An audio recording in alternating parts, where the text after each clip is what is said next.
Showtime. So StreamYard declares, how you doing, people? Sorry about last night. Like I said, family affairs.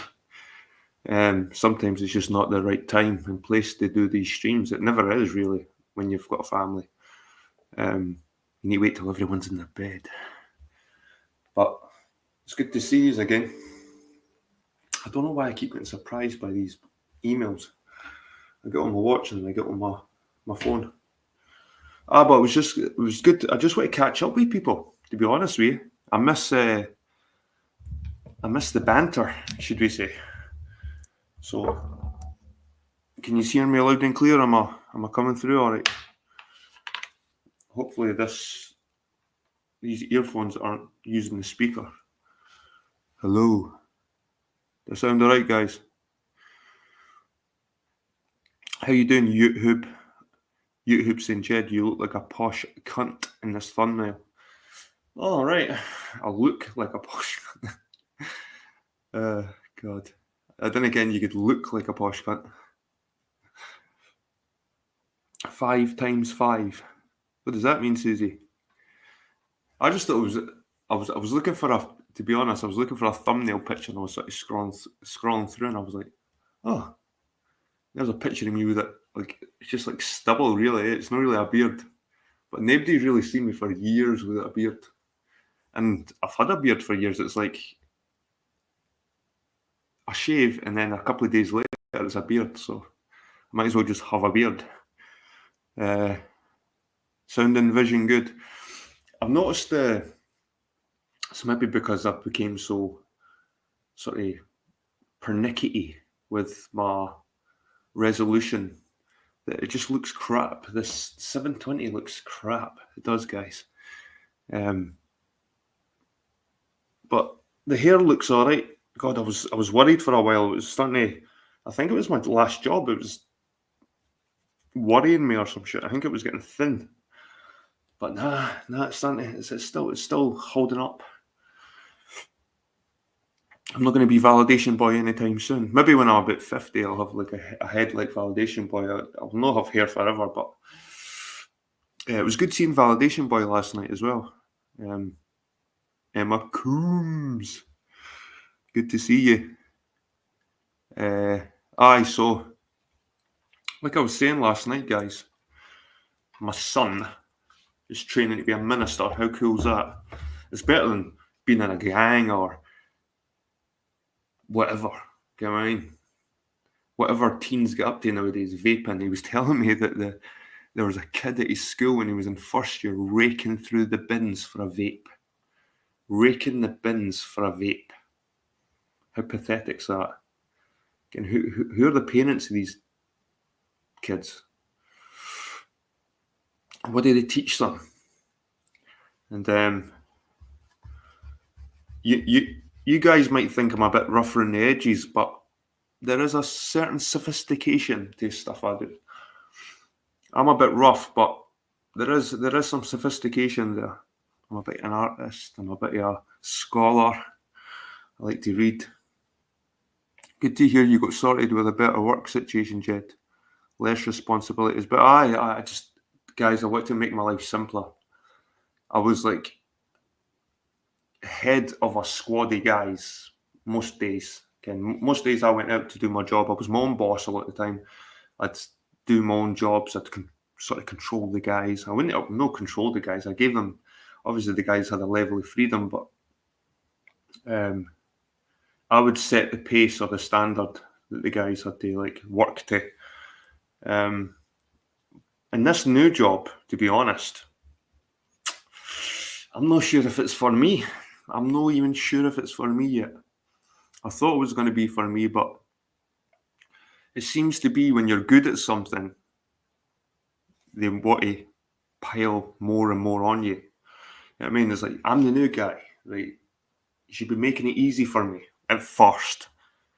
But I went into this new job and they've just threw me in the deep end and just hoping I can swim. And I have been swimming, I have been managing, but the more you manage, the more you smile and get through it, the more they fucking pile the shit on top of you, and these managers and stuff. So I don't know if I should just act dumb sometimes, and you get less responsibility. Maybe that was the wrong tactic. Maybe I went in to my new job too enthusiastic, too smart. Because I thought, do you know what, guys? I thought I'd reinvent myself. Occult Examiner, good to see you, man. I've been wondering, do you like to expose cults? Oh, cults is one of my. I was right into looking into cults, and it's not really exposing them because most cults are already exposed. Oh, I need to have my glass of wine, guys. We'll just wait for some people coming in.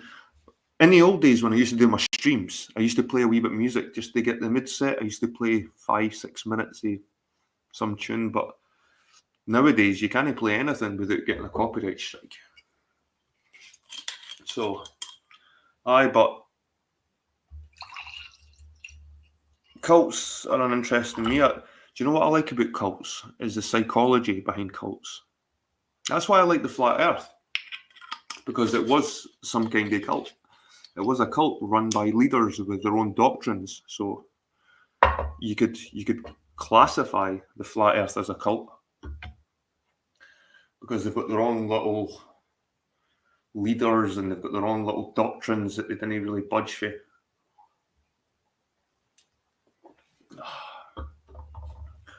I've been drinking a wee glass of wine at night just to help me sleep because I'm off that. I'm off the smoke. It's too much now, guys. Again, like I've smoked green for like 20 years and I need to grow up. Okay, I mean, it's like God's sake, Jed.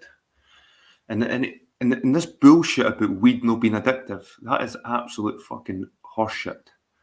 Weed. This whole idea that weed's not addictive. And I suppose it's a cultural thing as well. Susie Cat says that's always the case, isn't it? Don't manage too well. I know it's like sometimes if you're too good at something, and you know what? I'm doing a job at my work, right? I'm a new guy, and I'm doing a job at my work that people in there that have been there for like 10, 15 years don't even want to do, or they can't do. Like a guy came up to me and says, "Are you doing that job?" I was like, "Ah." He was like, "Oh, I couldn't do that job. I wouldn't even attempt it." I was like, "What the fuck? You know what I mean? How did you even get a job here?" You know what I mean, what did you say during the interview? Well, I'm not willing to do this, and I'm not willing to do that, and I'm not. Like another guy asked me, like, "How you getting on?" I said, "Oh, it's good, but again, it's a bit busy and this and that." He's like, "Oh, I don't like this, and I don't like that, and I don't like doing this, and I don't like doing that." And I was like, "Fucking, so why are you here?"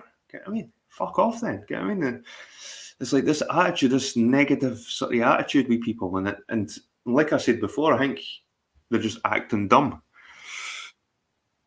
So Susie Cat says, "Cheers, Jed. Enjoyed some Asti on my birthday. Put me to sleep. Not used to it.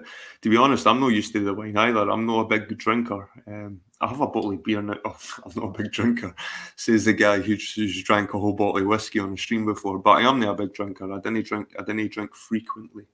Usually, like now and again, I'll crack open a bottle. On a special occasion, I'll crack open a bottle of whiskey, maybe a cigar, treat myself. But I had some crazy nights doing the live streams and having a drink, and you know what? I kind of miss it. I kind of miss Vlad getting pissed, and VB never really got drunk. I don't think VB never drank because he can't handle it. He's not got the Celtic genetics. He's got the Eastern European genetics. The liver has to be groomed for thousands of years. What was I talking about anyway? So my new job. I'm kind of enjoying it, but at the same time, I'm kind of no, because I feel like the better I do at this job, the more they're trying to pile on me, and I feel like they're just going to end up shoving me at the door. I thought it would be simpler, and it. The fuck. Oh, Piss off, man. That's the thing about these smartwatches. You get an email on your phone and it comes through your watch and vibrates on your wrist. But it's still a active job. That's one thing I've not tell you what my job is, but there's still a lot of activity in it, and it's still a active job. And I feel like because I've been so busy, I've hardly been at my last job. I would eat quite a lot. I'd probably eat 1,500 calories at my work, and then probably come home and eat about 1,500 calories. So I was eating about 3,000 calories a day, just to exist. Because if I never, it would just fade away. A change is good. A change is good. And I'm trying to, like I said, I've been trying to reinvent myself because at my last place, it was male orientated. A lot of guys at my work, and a lot of sort of rough type guys. And we're not talking lifting furniture and doing removals. It's not for everybody. And you have to be a certain kind of person to do that stuff. Physical, you have to be physically fit for starters. So I had to deal with a lot of guys, and there was a lot of testosterone, and just and I felt like, I don't know, that everybody was scared of me. It's like, oh no, here comes big bad Jed. Oh god, and walking in the morning. I mind I walked in one morning, and one of the guys says to me, "Oh, you're smiling for a change." And I thought, for a change? I'm usually smiling. How you doing, Anthony? Is it Anthony? Yeah, it's Anthony. I'm sure it's Anthony. KGV. Peace, man. He does his own streams, KGV in the chat, if you've not seen it. He does live streams with guests and stuff, so if you're still into your joining the panels and stuff, he's still going. But aye, so I decided to kind of reinvent myself and be more positive, try and start each day as a fresh page and not carry yesterday's crap back into work with me. And the day I was so pissed off with my new job that I swear if there was somebody at the end of the day, if I seen my boss at the end of the day, I probably would have told him to shove it up his arse, to be honest with you. But tomorrow's a new day, so he's lucky I never seen him, because tomorrow I'll just turn a fresh page. I'll go in with a smile, but I'm going to actually lay down some shit tomorrow. I'm going to go into my work and actually tell them, right, I'm not being funny here, but this shit that you're giving me right now, even though I'm getting through it, I didn't think it's right that you're giving the new guy all this work. You know what I mean? Even though I'm good at it. So I could be looking for another new job. And like I said, I want a simple life, guys. I didn't want tons of money. I just want to be able to work Monday to Friday and bring some money in and just live comfortably. You know what I mean? That I'm not chasing the cash. I never have been a person that chases money. I've always been pretty frivolous with my money as well. I've always been pretty generous. If I've got it, I'll give it. You know what I mean? I'm that kind of guy. I've never really, and maybe that's a bad. Some people see that as a bad thing, again, that you're no good with cash. You know what I mean? Because my missus, she's really like penny pinchy. She'll go and buy shit in the juice section and put in the freezer and that, and I'm like, what the fuck? I was last week. I seen fish cakes defrosting on the bunker reduced for 169, and I think it was for like September. I was like, oh my fucking god! And then they came through and they smelled barry and that, but just that thought in the back of my mind that they were reduced and they were frozen for like months. It's like, I can't eat that shit. I can't eat that shit. And even though it's frozen, there's nothing wrong with it either. Fucking, as soon as you freeze something, man, it's you fuck up. You distort the molecules in it. You distort the moisture in it. When you freeze food, these people, my granny, she used to fucking freeze loaves of bread. I remember my granny froze a turkey at Christmas and then made a fucking turkey curry in the summer with it. I was like, oh, fucking hell. My granny used to freeze bread. How you doing, VB? I've changed careers back in January. Well done, man. Because I know you had issues with your managers and your people at your work. Because you're similar to me, man. You're a similar sort of type of character. And I know you can be a really nice person as well, VB. You can polite and good manners, like myself. Can remember my P's and Q's. Partial to frozen fish fingers. Well, fish. The thing is, fish fingers are already frozen. These were fresh fish cakes, kind of fish cakes that come. That's like you take them out the refrigerator in the shop. They're not in a freezer. They're sort of in the fridge section. These fish cakes, so they've only got like a few days on them already. You know what I mean? And then fucking you freeze them and then defrost them and fucking nah. I'd rather go with it. I'd rather starve, to be honest with you. I clean swimming pools now. I'm responsible for 62 accounts. Are you doing it? Are you self-employed, VB, or are you working for somebody? Oh, that'd be a cool job, man. Cleaning pools. That'd be. Do you know what? I could do that. I could do that shit, man. Especially in Florida. Imagine cleaning pools in Florida. Imagine the shit you would probably find in the place. In the pools, you probably find a dead body in one of the pools one time. But it's good to see you, VB. I wish you'd come up and maybe catch up, man, and share what you've been up to. I'd like to actually hear, because there has been a big gap between. I work for a small business owner. He bought a franchise. That's another thing that's kind of went through my mind a lot, like being self-employed. In my last job, what I'd done for 20 years, I always thought about starting my own removal company, because when you do something for 20 years, especially at a certain business, and the business I was at was family run. It's quite a big business for a family run business, but there was lots of family in it. So you're never going to get up that chain again. There's always someone in front of you again. This whole nepotism getting in businesses, family run businesses. So I was never going to really get any further than I got. You know, I couldn't really do any more. I'd achieved all I could achieve at my last job. The only thing I never done actually at my last job was get a HGV driving license. But my boss offered me to do it. He's like, "Do you want to do?" And do you know what? The reason why I didn't want to do the HGV driving is because as soon as I got the license, I'd be fucking away doing just driving trucks. Why lift furniture when you can just drive a truck all day up and down the road?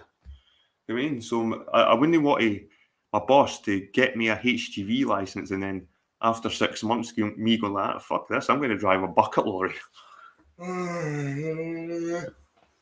But I'm not that kind of person, to be honest with you. I'm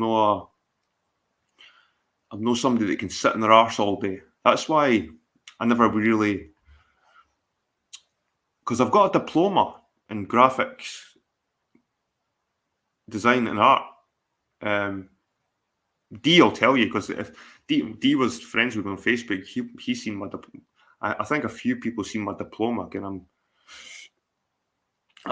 overqualified for certain things, but at the same time, I can't sit at computers all day fucking doing nothing. So Susie's saying that our mum made all our clothes in the 70s. We free, those two things. That's a new name. How you doing, We free? Or is it? Is that a new person? I'm not sure. Well, if you're new here, man, welcome. So I've tried to reinvent myself. I've tried to get a new job. I've tried to have a positive attitude. I've tried to have a different outlook on life. My son, like I said, he's driving ahead. He's got his own goals and ambitions already. At 15, he wants to be a minister. That's crazy. I'd never want it. Like, that would never have crossed my mind as a kid. What would you want to be when you grow up? A minister. You know what I mean, that never ever crossed my mind. I welcome We Free.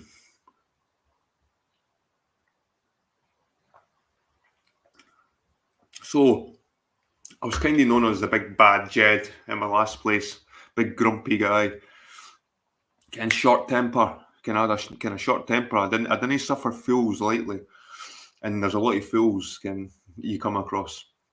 So I was always kind of on it, didn't let people.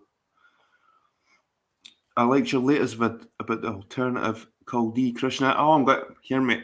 I've got so much more to compile on top of the Chaldee stuff. In fact, just to bore you for 10 minutes, guys, I'll share something that I found regarding the old Chaldee. Let's see.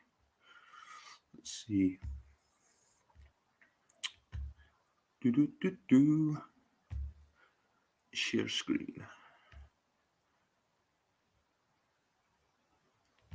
In fact, Graham Hancock's all over this shit now. I've been on the Chaldee stuff for a few years. If you go back and have a look, guys, I've been on the Chaldee stuff for a kind of good 3-4 years, maybe longer. I've been looking into them because I thought there was a connection with the Chaldeans getting into the Bible, but there might actually not be. But Graham Hancock right now is all over it. Right, let's see.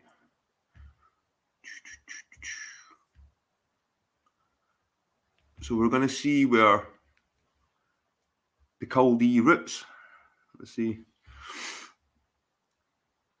This is the Chaldean Trust. So, guys, the Chaldean Trust was a group. I think they were called the Hope something before, but it's called the Chaldean Trust now. But they were the first to bring out the Colburn, and it was only called the Colburn.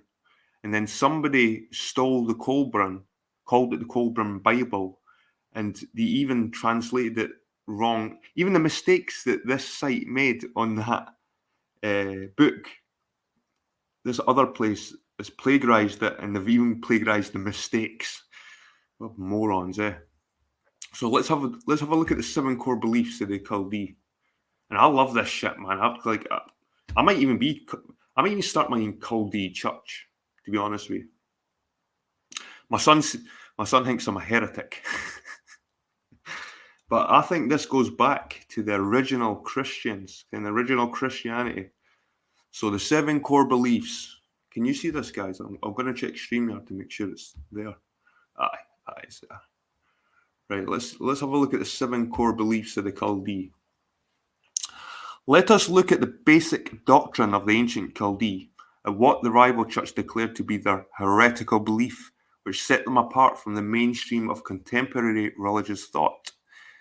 It will be seen that the differences arise from the Druidic influence on one and not on the other, the 7 heretical beliefs of the Chaldees, which the Chaldeans accept, were as follows.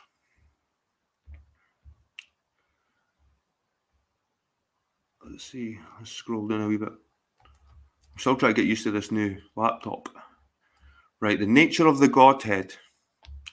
God is essentially a spirit, the supreme spirit, who preceded all that exists and is the creator of all. And I believe that. I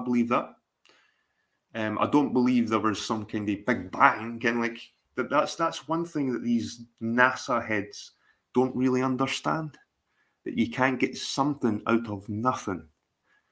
There has to have been some kind of consciousness or something to create what we. And people are like, well, where's proof of God? Where's proof of God? Fucking look around you. Look the fuck around you. Go up on a hilltop and look at the amazing fucking sunsets and the fucking beautiful trees and the fucking land, and that's God. Get what I mean? That's proof. Your life, God. The Great Spirit is both male and female, which validation boy will not like, in nature and expressed as a great divine energy rather than as a personalized being. So it's not like a guy with a beard sitting on a cloud. You know what I mean? It's just everywhere. You know what I mean, it's not even a person. I mean, it's more like a consciousness. This supreme spirit is the fountainhead of every humanizing quality. It is through human beings that the human dimension of God is expressed in the physical world. Nothing that humans can do in any way add to what God has, and therefore any form of adorational worship pleaful prayer, Placating praise or hypocritical affirmations of devotion serves no purpose as far as God is concerned. So there's no point, oh, then please give me this, it doesn't matter. It doesn't matter. Because God's already got his plan. You know what I mean?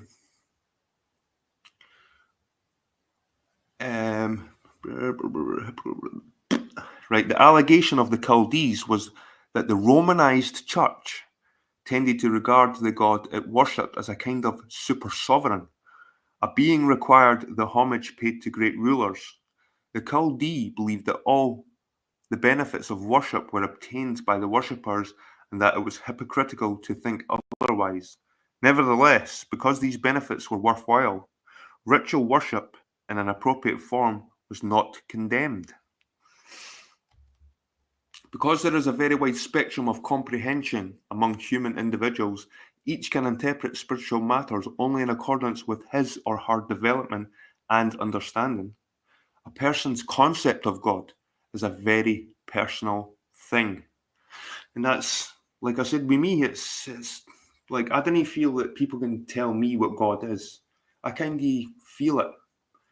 Like I said before, like it's almost like I used to call it the universe. You know what I mean? It's like, oh, the universe can, like, the way I seen it was like if you done good stuff and helped people out, good stuff would come back to you, and it would. You know what I mean? It does. It definitely does. If you do good stuff and genuinely be good, okay, not just do it just for pats on the back. Look at me giving to the homeless. Look at me giving all this shit. If you genuinely are a good person and genuinely want to help other people, your fellow man, you will be rewarded. You will be rewarded. That is guaranteed. God will fucking reward you for that. If you're a prick to people, you will get your comeuppance. You know what I mean? That's what I do believe. Some people call it karma. Some people call it, like I said, the universe. But I've came to the conclusion it's God. You know what I mean? It's God. Like I said, whether it's the Christian God or the Abrahamic God or the Buddhists or whatever it is, whatever they want to believe, it's obviously the same thing. You know what I mean? Because there is a very wide spectrum of comprehension of each, according to a person God, it was a very personal thing. Therefore, Chaldeans use the expression "the God of my heart" when referring to the divinity. They will discuss the nature of the Godhead among themselves, but to argue the point resolves nothing, nor do their teachings provide any dogmatic concepts. This is a personal matter between them and their God. Nobody joining the Chaldeans is required to make any concessions of conscience in this matter. The nature of man. So this is where the Chaldeans differ from traditional Christian, Catholic, Protestant, whatever it is. This is where the Chaldeans part company with many other theological and philosophical concepts, because they believe that, as far as humankind is concerned, human beings themselves are the all-important element. Romanized Christianity contended that God exists solely outside of humankind, whereas the Chaldees understood God to be present everywhere, including within ourselves. See, I can totally vouch for that shit, man. I might actually buy a church. See, all these churches, there's so many churches in Scotland that are getting sold up. They're getting turned into mosques, they're getting turned into housing, they're getting turned into fucking community centres, man. I feel like buying an old fucking church somewhere in Fife and maybe reinvigorating this, man. And maybe my son can help me, you know what I mean? Right. Chaldeans affirm that humans have virtually unlimited potential for progress and have a destiny of godhood.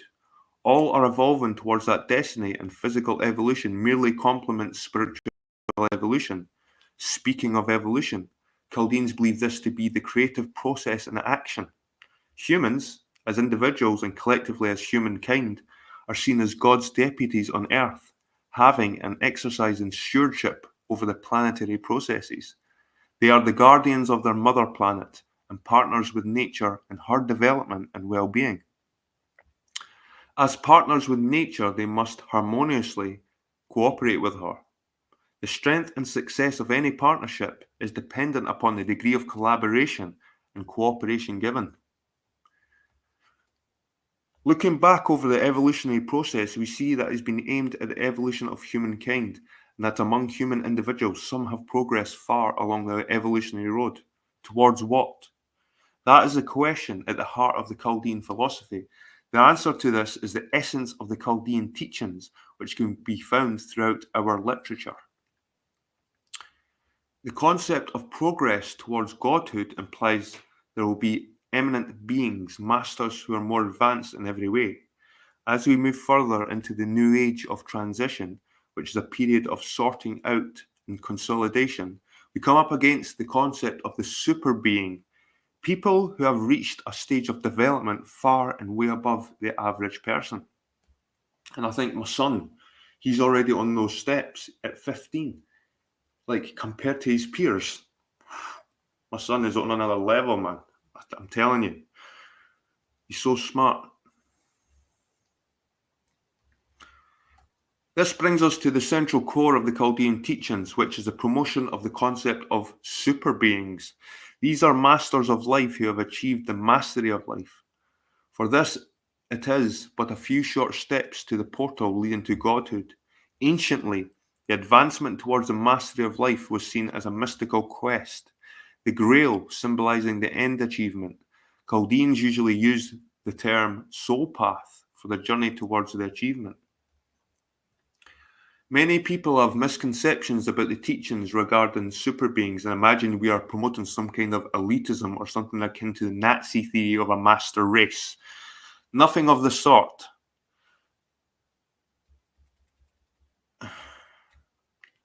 I was going to make a remark on that, but I better know than that.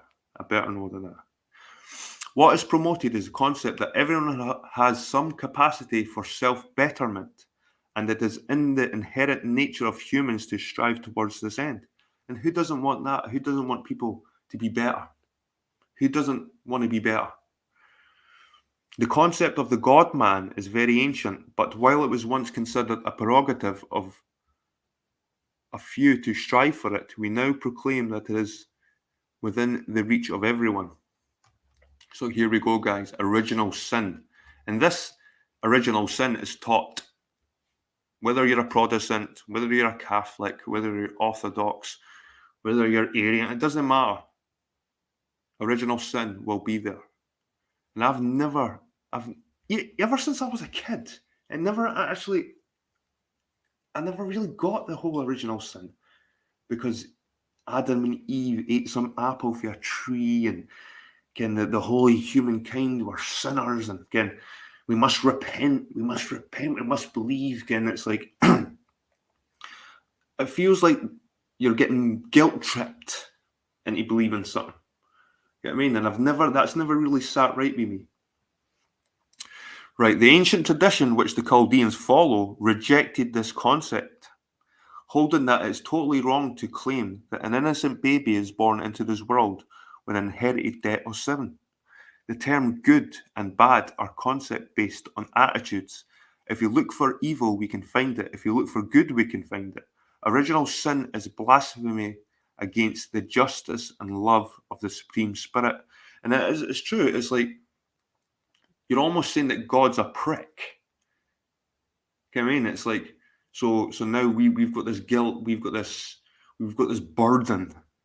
Again, I remember reading another piece of literature about the Chaldeans, and apparently the Chaldeans believed that we were all morally neutral, and whether you go into heaven or hell depending on how much good or bad you've done. So, right, vicarious atonement. In the history of the Christian churches, many different theories of atonement have been advocated. For nearly 1,000 years, the most widely accepted view, known as the ransom theory, was that Christ's death was a ransom paid to Satan by means of which man was delivered from the bondages of sin. Anselm, who died in the 12th century, gave classic expression of the satisfaction theory, by which Christ's death was interpreted as the satisfaction of God's justice and honour. That's another thing when you read the Bible. God's a bit of a prick in the Bible. He nearly has Abraham killing his own son, and then he's like, no, I was just testing you. No, well, I'll send an angel. Didn't kill your son. I was just making sure you were loyal to me again. That God seems like a bit of a douchebag to me. You know what I mean? Like, who? I don't know. It doesn't really sit right with me, all that shit. Satisfactory. The Protestant. Right, with her. Oh, shit. Anselm, who died in the 12th century, classical. Abelard, who died a few decades later, formulated what is known as the moral influence theory, that the atonement was primarily an expression of God's love. The Protestant reformers maintained that Christ bore on the cross the punishment due for our sins, an interpretation sometimes called the penal substitution theory. None of this is part of the tradition which we follow, and so Chaldeans reject the concept of vicarious atonement altogether, finding it irreconcilable with the idea of a good and just God. Good and evil. Chaldeans believe that God, being all good and omnipotent, would not permit focal points of evil in the theological sense. However, manifest evil does exist. Cancers and such malignancies. Sorry, guys.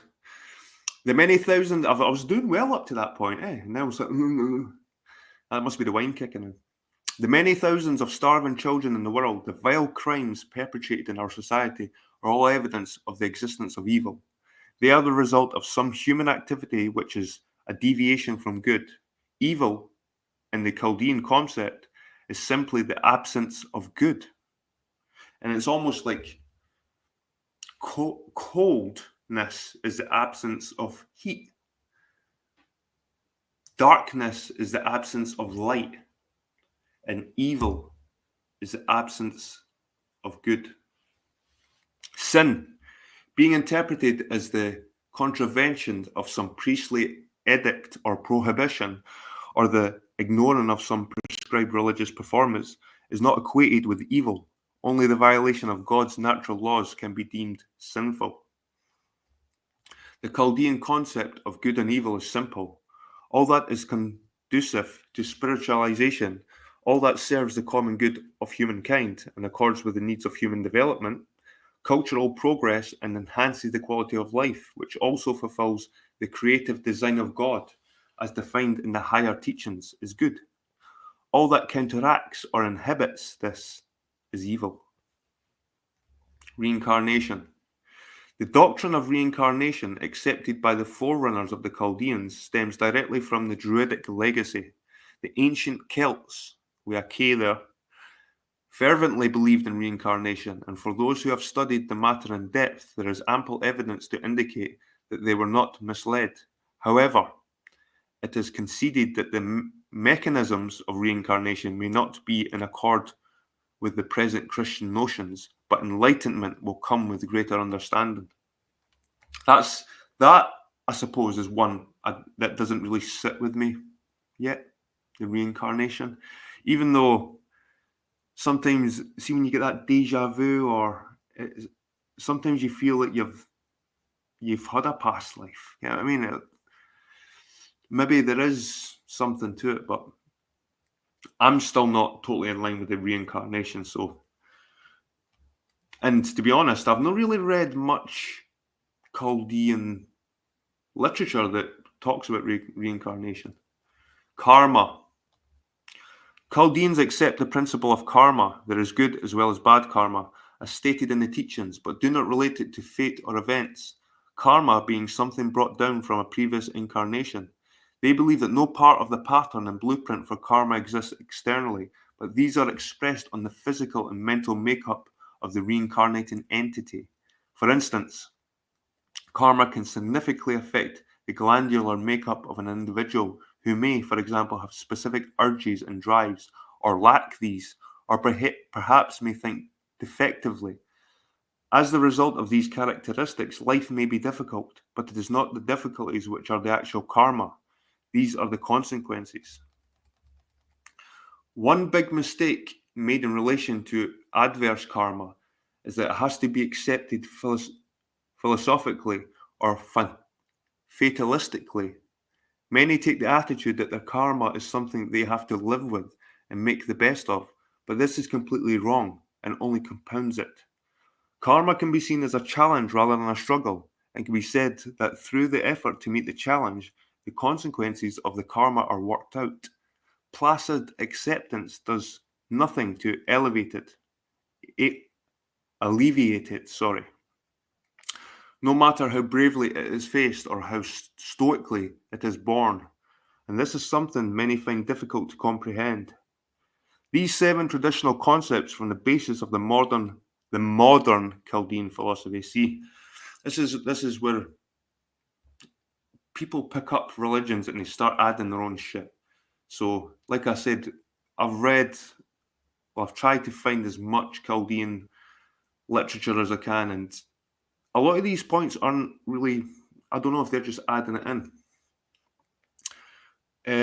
It is a case of inner knowing of these concepts and not blind acceptance. This is because our philosophy holds that this world is not a place of perfections or ultimates, that all that can be glimpsed are facets of the ultimate truth. There you go, people. So that's the 7 core beliefs.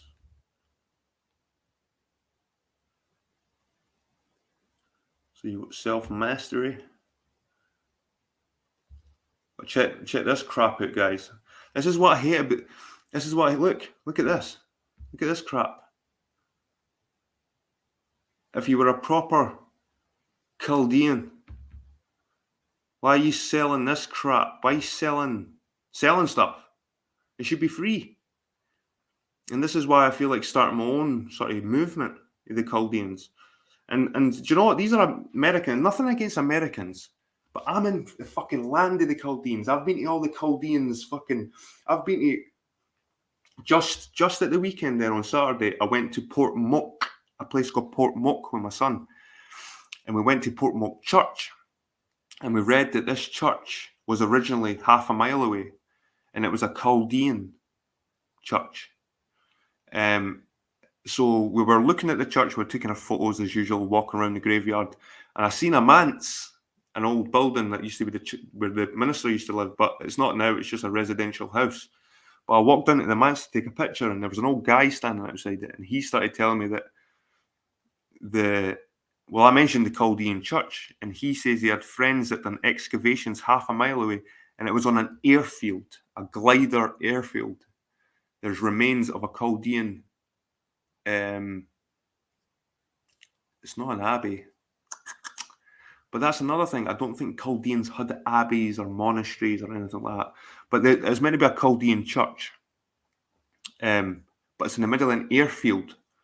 So my next mission, guys, is to contact this trust that's doing excavations and get permission to snoop around this Chaldean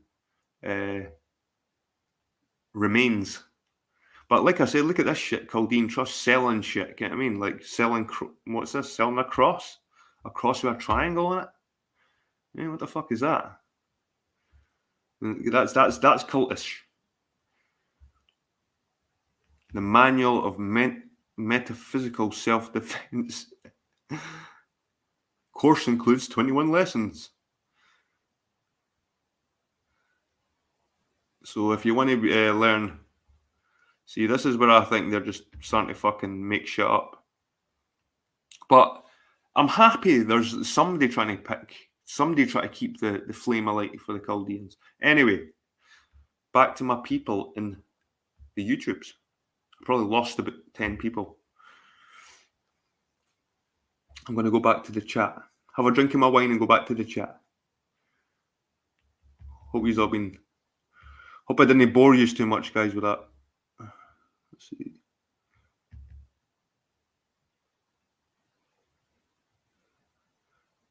Uh, was that YouTube crying about stuff again?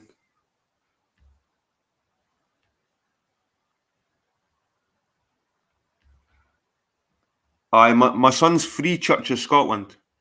He he was a church. He started with the Church of Scotland. Like I said, I let him do his own thing. I let him have his own path.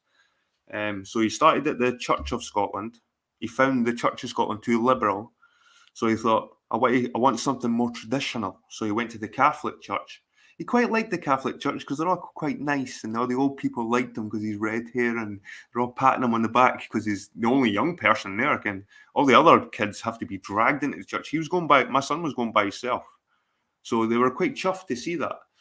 But then my son went to Barcelona, and because my son actually studies the Bible. My son's a bit of a Bible nerd, and he says that one of the things you don't do in Christianity is idol worship idols. And when my son went to Spain, he went to the big cathedrals and stuff, and all the Spanish were kissing the statues' feet and worshipping the pictures and all these. And there was just fucking images and fucking statues. And my son likes the bare bones of the free church. When you go into a free church, there's no fucking decoration. I don't even think they have a cross up. So he's now in the Free Church of Scotland, and it's strict. It's fucking pretty strict. Like it's almost like the Puritan. The English version is the Puritans. You know what I mean? Yeah, shrooms help me find myself. We're all faces of the Creator. Vic Noyd, glad you're still around. Good to see you, Vic Noyd. I believe he did say young Jed is studying the Free Church, helping others be part of life. I myself am a Christian, and I know for a fact because I've probably been to more churches than any Christians can. People call themselves Christians. I'm probably more Christian, and I didn't claim myself to be a Christian. Can I go to all the biggest Christian sites? I've been to Iona, and I've been from Iona to Holy Island. Name a church in Scotland, I've probably been there. Name a cathedral, name an abbey, name a ruin. I've been there. You know what I mean? And because I dragged my son around with me, he's been influenced. And I think I took him to a church over in it was over in Fife. It was Kinghorn. What's the one in Burnt Island? It was a St. Fillan's church. But I remember taking my son to that church, and he was sitting there, and it almost looked like he had some kind of epiphany. He's like, just sitting there, and I was taking pictures, but I started turning around and looked at him, man, and he was just sitting there like, it's almost like somebody was talking to him. I was like, holy shit. And then like a few weeks later, he started going to the church, and I was like, oh my God. So I think I find myself responsible for setting Jed on that path. There's no doubt about that. If I was just one of the deadbeat dads that go watching football every weekend, going to the gym, and talking about fucking shit, my son wouldn't be the way he is. No way. Right, how do I get rid of the stop screen? But my son wouldn't be the way he is without me. No doubt about that. Dedicating your life's work to spreading God's word is actually rather genius. Yep. And that's another thing my son said. He sees the flaws in most of the churches, and he sees that a lot of churches are getting desperate, VB. Again, over in Britain, churches are getting desperate. So that they're kind of going against their own doctrines, their own beliefs to let people in. Again, all right, we'll let gay people come in. We'll let trans. If you're trans, that's cool. My son's like, fuck that. My son's totally against degeneracy. My son hates this fucking culture. This culture that gets pushed in our faces. And I'm not trying to be horrible, but it's a lot of this black culture that's getting rammed down our throats. These women were twerking and fucking, and the white people are doing it. It's like, fuck it. Just the music, The movies, the fucking everything. It's degeneracy. Total. I'm not a prude. You know what I mean? I'm not a total prude, but um, I didn't see having sex just for having sex. What's the point? You know what I mean? I'm 42-year-old now. And like I shouldn't be having sex just for no reason. Again, it's like there's a time and a place now for me. You know what I mean? Especially when you got kids in the house and that, you didn't want them hearing fucking anything. So I'm. I don't know if I'm just because I'm getting older, but it doesn't really appeal to me anymore. Okay. It's nothing to do with my missus. I love my missus to bits, and she does. She gets nookie off me now and again. I have to be a boyfriend, kind of good husband at the end of the day. But I didn't see that much value in it, to be honest with you, unless you want to have a kid, unless you want to procreate. Again, like, like it's just. I didn't get it anymore. I didn't get it. And when I was younger, it's like when you're younger, you're a man. That's all you really think about. You know what I mean?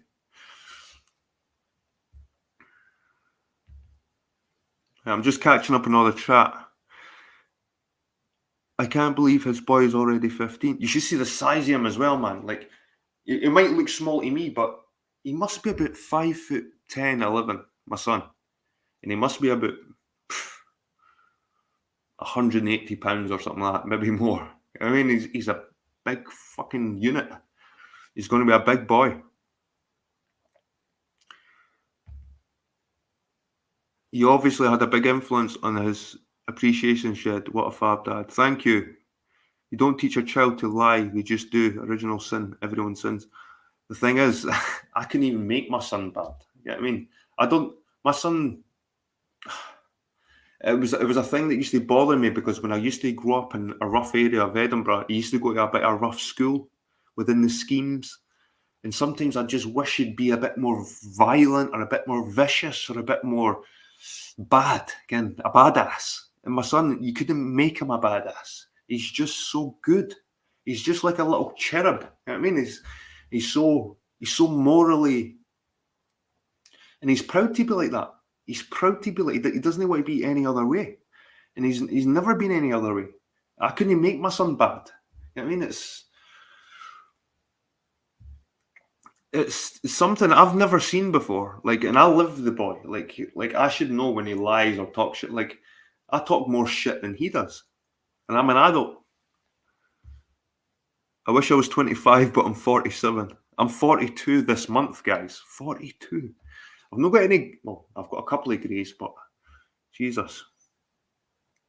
If you could stay any age forever, what age would it be? It wouldn't be high school or primary school. Remember those days? I hate it when older people turn around and say to you, "Oh, if I could turn back time, I'd go back to school." Why would you want to go back to fucking school? Those were the best days of my life. What, when people are telling you what to fucking do, when you were competing with all your peers to try and be better than everyone? Fuck that shit. Fuck that. Oh, you could play all day. Oh, I never had any worries. I could just play all day. Who wants that? And I'd hear this all the time from like adults. And appreciate your youth. I hated being young. I'd never go back to the days. I'd never go back to the days where people are telling me how to think, how to act, when to talk. I mean, fuck that. I'll never want to be a kid again. It's a horrible time. It's a horrible time. If I was to go back to any age again, I'd probably go back to like 25. 25. And maybe reevaluate my career choices. But as a person, where I am right now, I wouldn't even turn back time. I'm quite happy. I'm quite content with how I've turned out, because I know deep down here, I'm all right. I'm an all right guy. Get what I mean? You could trust me around your kids. Put it that way. And your wallet as well. After being through Royal Roman Catholic nursery and small school, I liked the celebration days, but most everything was scary for us younger ones. Vic Noy says, what would you have done different, Ute? Ute says everything. I wouldn't have smoked weed for a start. I wouldn't have been drinking every night like I am now. Why are you drinking every night, mate? What you running away from? What are you hiding from? It is what it is. Live fast and die young, right? I don't want to be some 80-year-old losing my mind. Rather go at 60.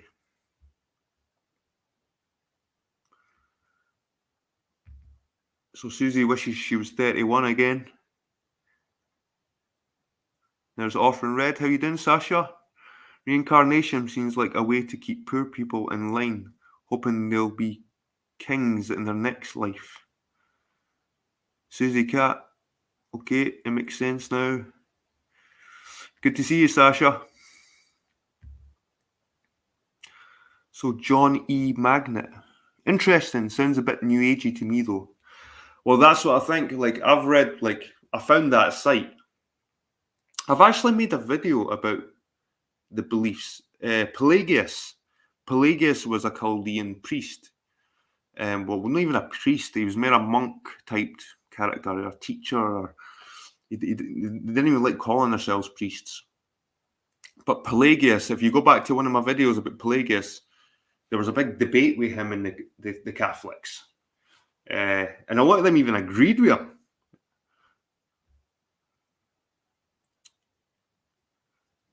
So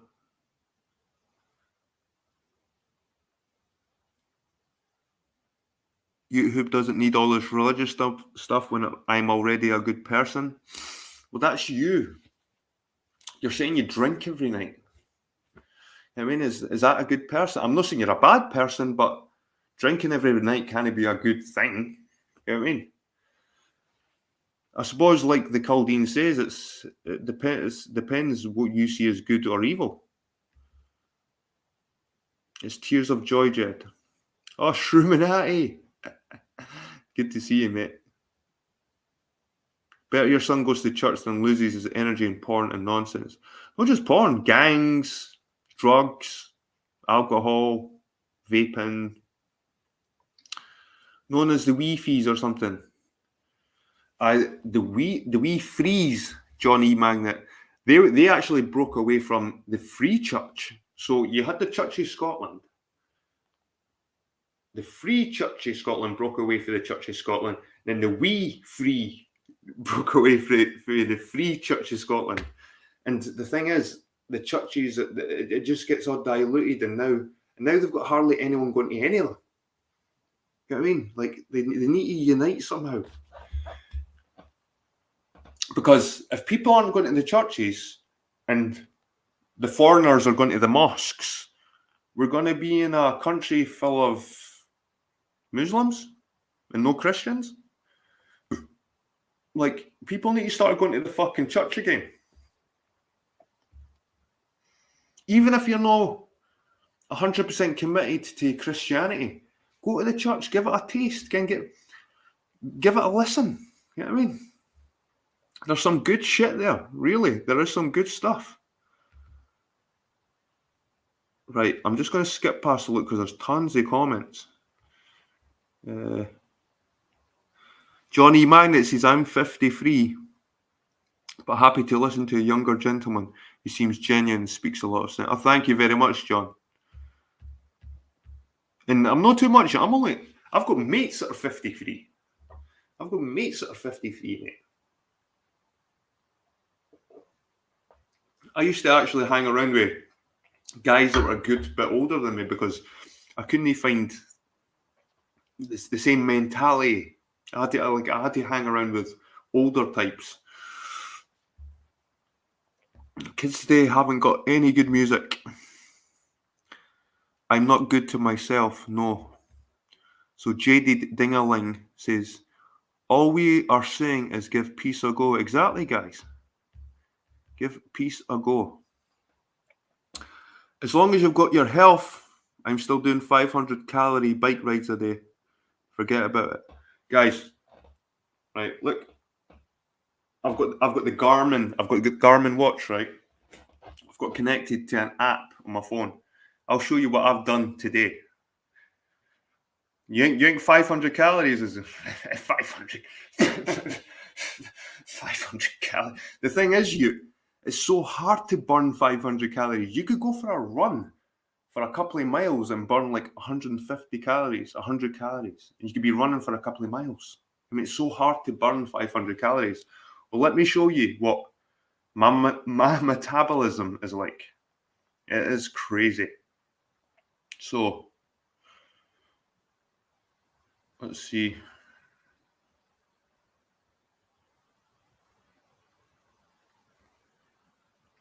So today, I don't know if you can see that properly. I've climbed 101 floors.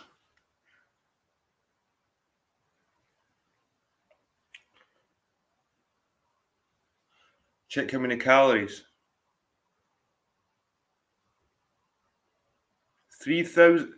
Today I've burned 3,693 calories. Can you believe that?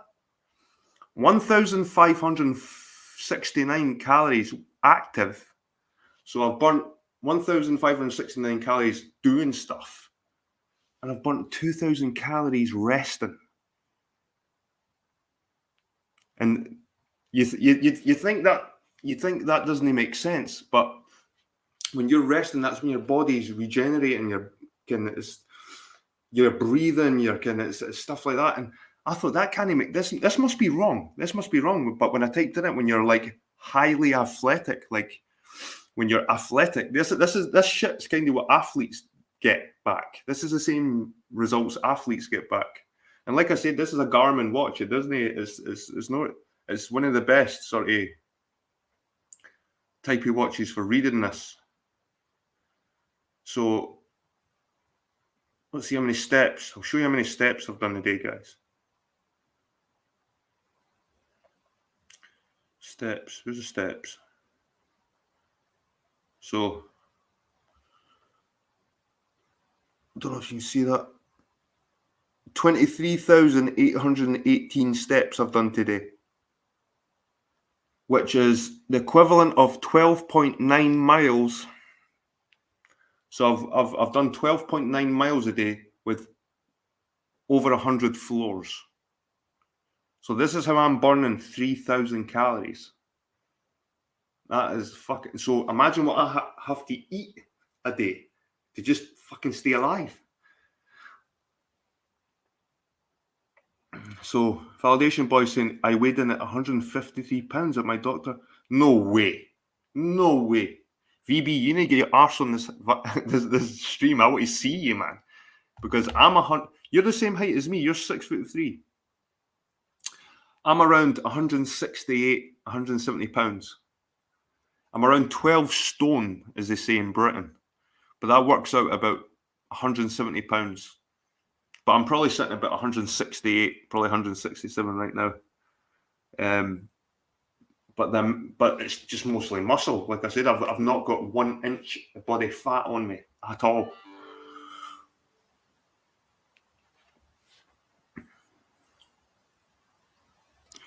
So I'm like highly athletic. So YouTube says my record was about 1,200 calories and I was on the bike 2 hours and 36. I know, but this is me working all day. And this is me like on an 8-hour. This is like 8 hours and stopping for lunch for like 20 minutes. So I'm like non-stop all day. Non-stop all fucking day. From the moment I wake up to practically the time I check out in my work, I'm non-stop. I'm always moving. It's constant. But that's the way I like it. You see me, guys. I like my walks, and I can't be sitting around. That is just not me. When you sit around, you get stagnant. It's like water. If you leave it to sit, it gets stagnant and polluted and disease ridden. And if you get some air and can move that water around, and it gets fresh. You know what I mean? So I believe if you keep yourself active and moving, your blood pumping, your heart, and your lungs breathing in and out, and it's that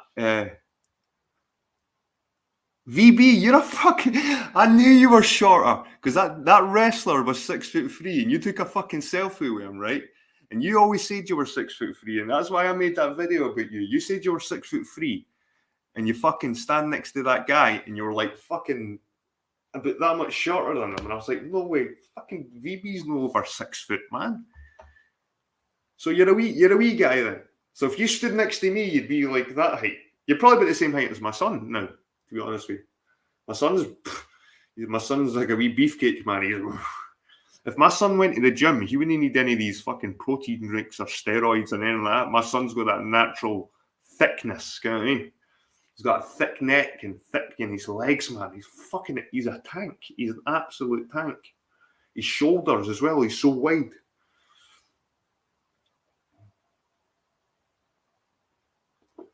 But, like I said, my body, I have to keep moving, and my brain, I have to keep active. I have to keep reading. I'm always like reading, researching, and it's almost like maybe my brain burns calories as well. Can just thinking burns fucking calories, I think.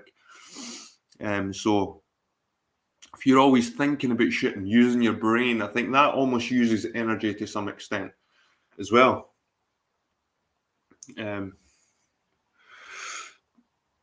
1 inch shy of 6 foot. That's not wee. It is to me. See when you're 6 foot. Well, I'm being modest. I'm about 6.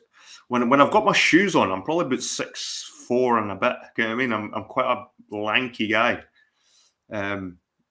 So when I stand next to somebody who's 6 foot, they look like that height. You know what I mean? Even a person who's 6 foot that stands next to me looks a lot shorter.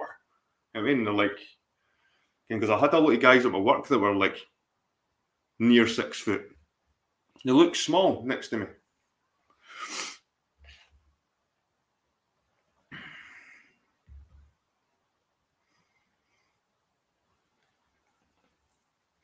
Jed, those watches overestimate.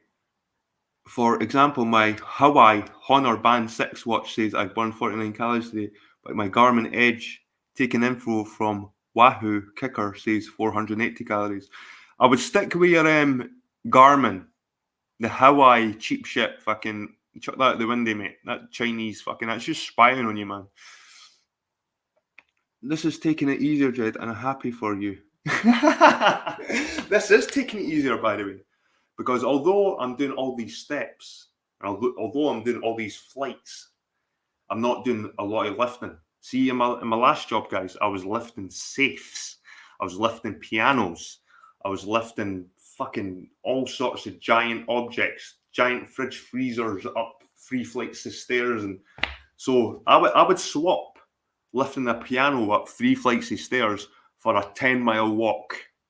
I'd rather walk 10 miles than lift a piano up 3 flights of fucking stairs, because I'm 42, man. One day I'm just going to kind of like, I know for a fact one day when I'm lifting, it's not happened yet, but one day when I'm lifting, I'm just going to go, oh, you know what I mean? It's just, something's going to go. Something's got to give eventually.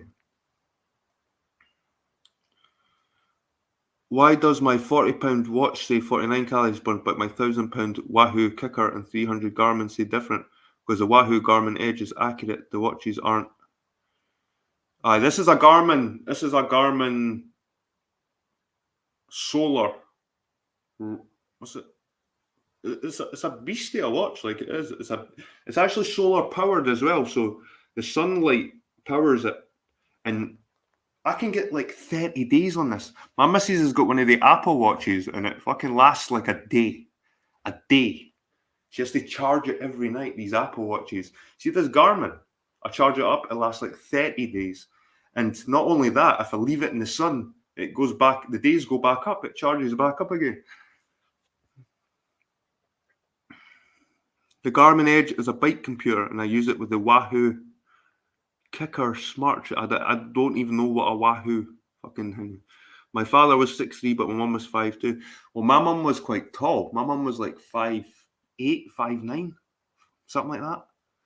And I think my dad was about 5'10", something like that. So he wasn't the top. My dad wasn't the tallest, but I think the combined sort of heights made me a fucking bit of a freak.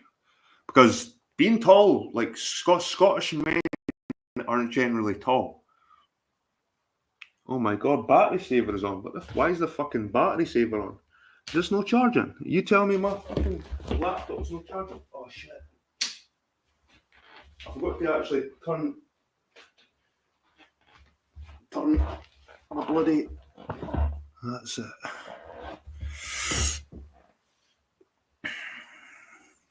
What do you think of the decor anyway, guys? You like that? Yeah. You've got the old jungle curtains and the old Greek key, and got my picture.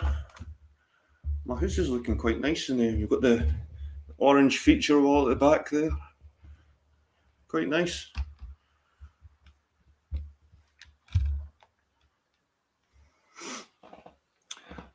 I lift my mum. She is 13 stone. You can lift your mum at 13 stone. Jesus Christ. You're a power lifter, Emma.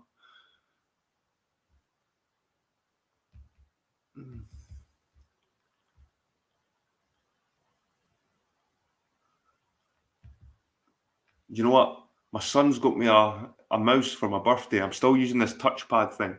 And he was going to give me it. And I says, Jed, just keep it for my birthday. I'll get it on my birthday. I wish I had it now when I think about it.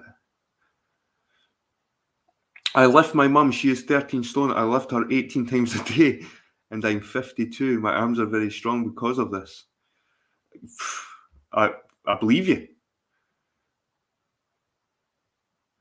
Can't be doing with all that tech, watches, etc.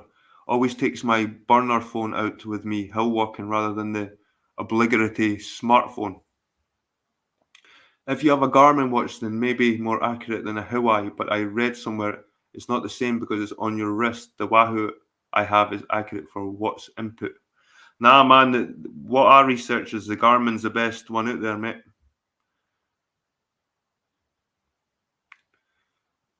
Thank you, Validation Boy. The decor is rather sleek.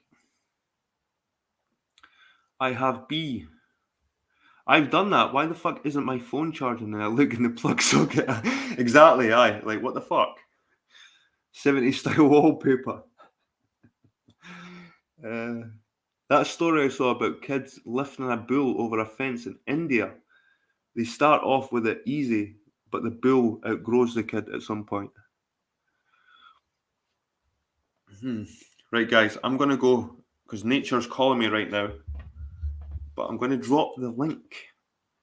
And I'm going to go to the toilet, go for a quick smoke, and let's see.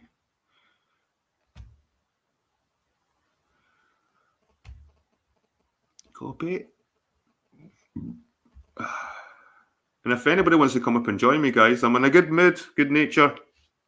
I'm not gonna take the piss of you. I actually just want to catch I'd like to speak to VB because VB was always had so much to say, and he's not had any videos, and he's £150 right now. So I want to see what he looks like. He must have like a 6-pack and shit now.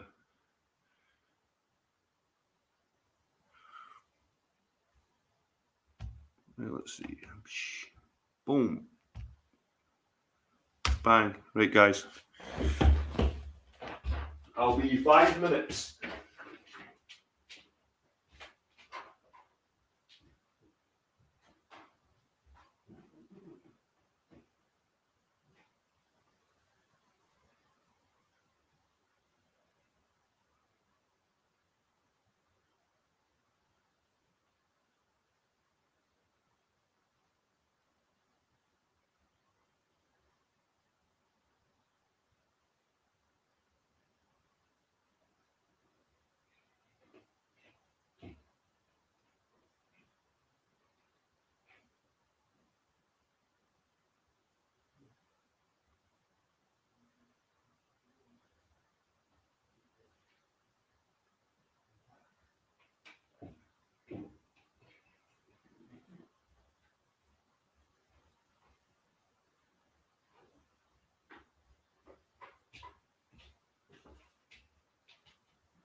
Check this wee guy out.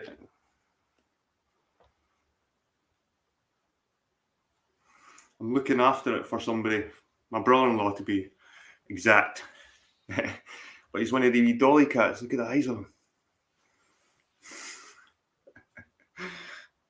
He's got his claw stuck in my joggies. Hey cat. He's a beauty, eh? I think they call it is it a doll? A dolly cat or?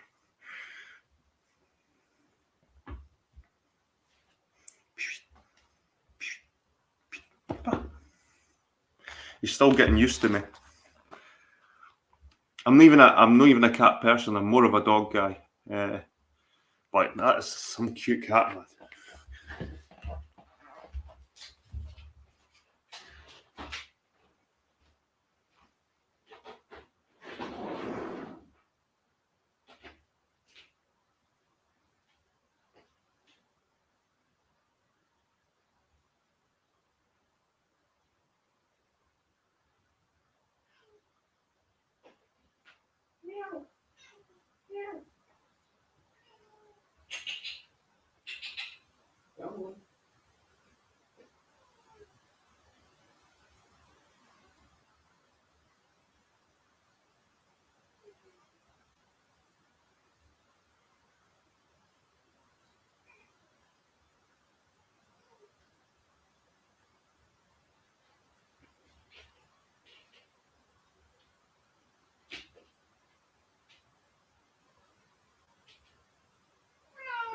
You going back? Meow. Come back to see the people. Come back to see my YouTubers.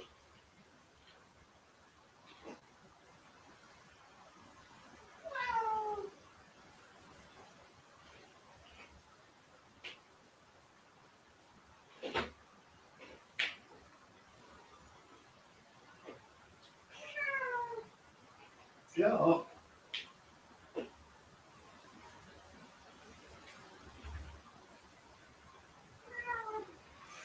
What's up?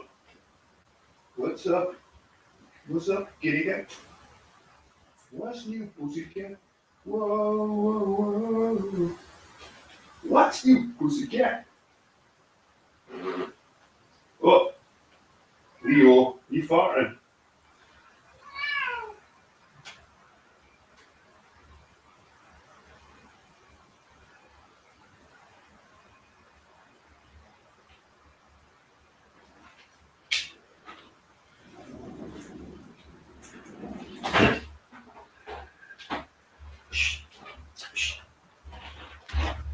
Oh, that's the thing about when you stop smoking green.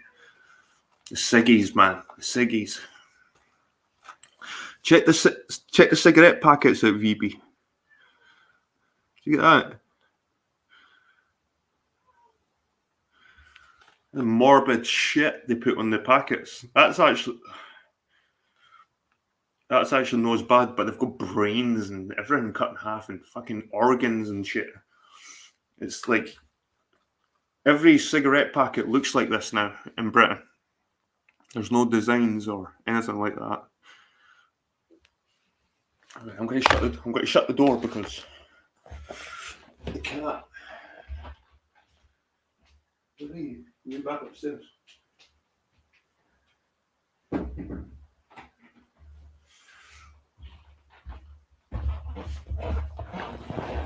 Are you still on the green, VB? Right, somebody want to come up, have a wee chat? Come on, I must have given you loads of food for thought tonight, guys. Come on. Oh, here he is. He's the man himself. The man himself. You didn't have to come on camera. You didn't have to come on camera.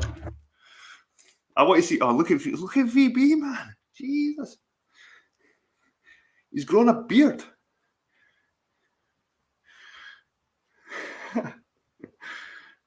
Oh, I hate these earbuds, man. Ugh.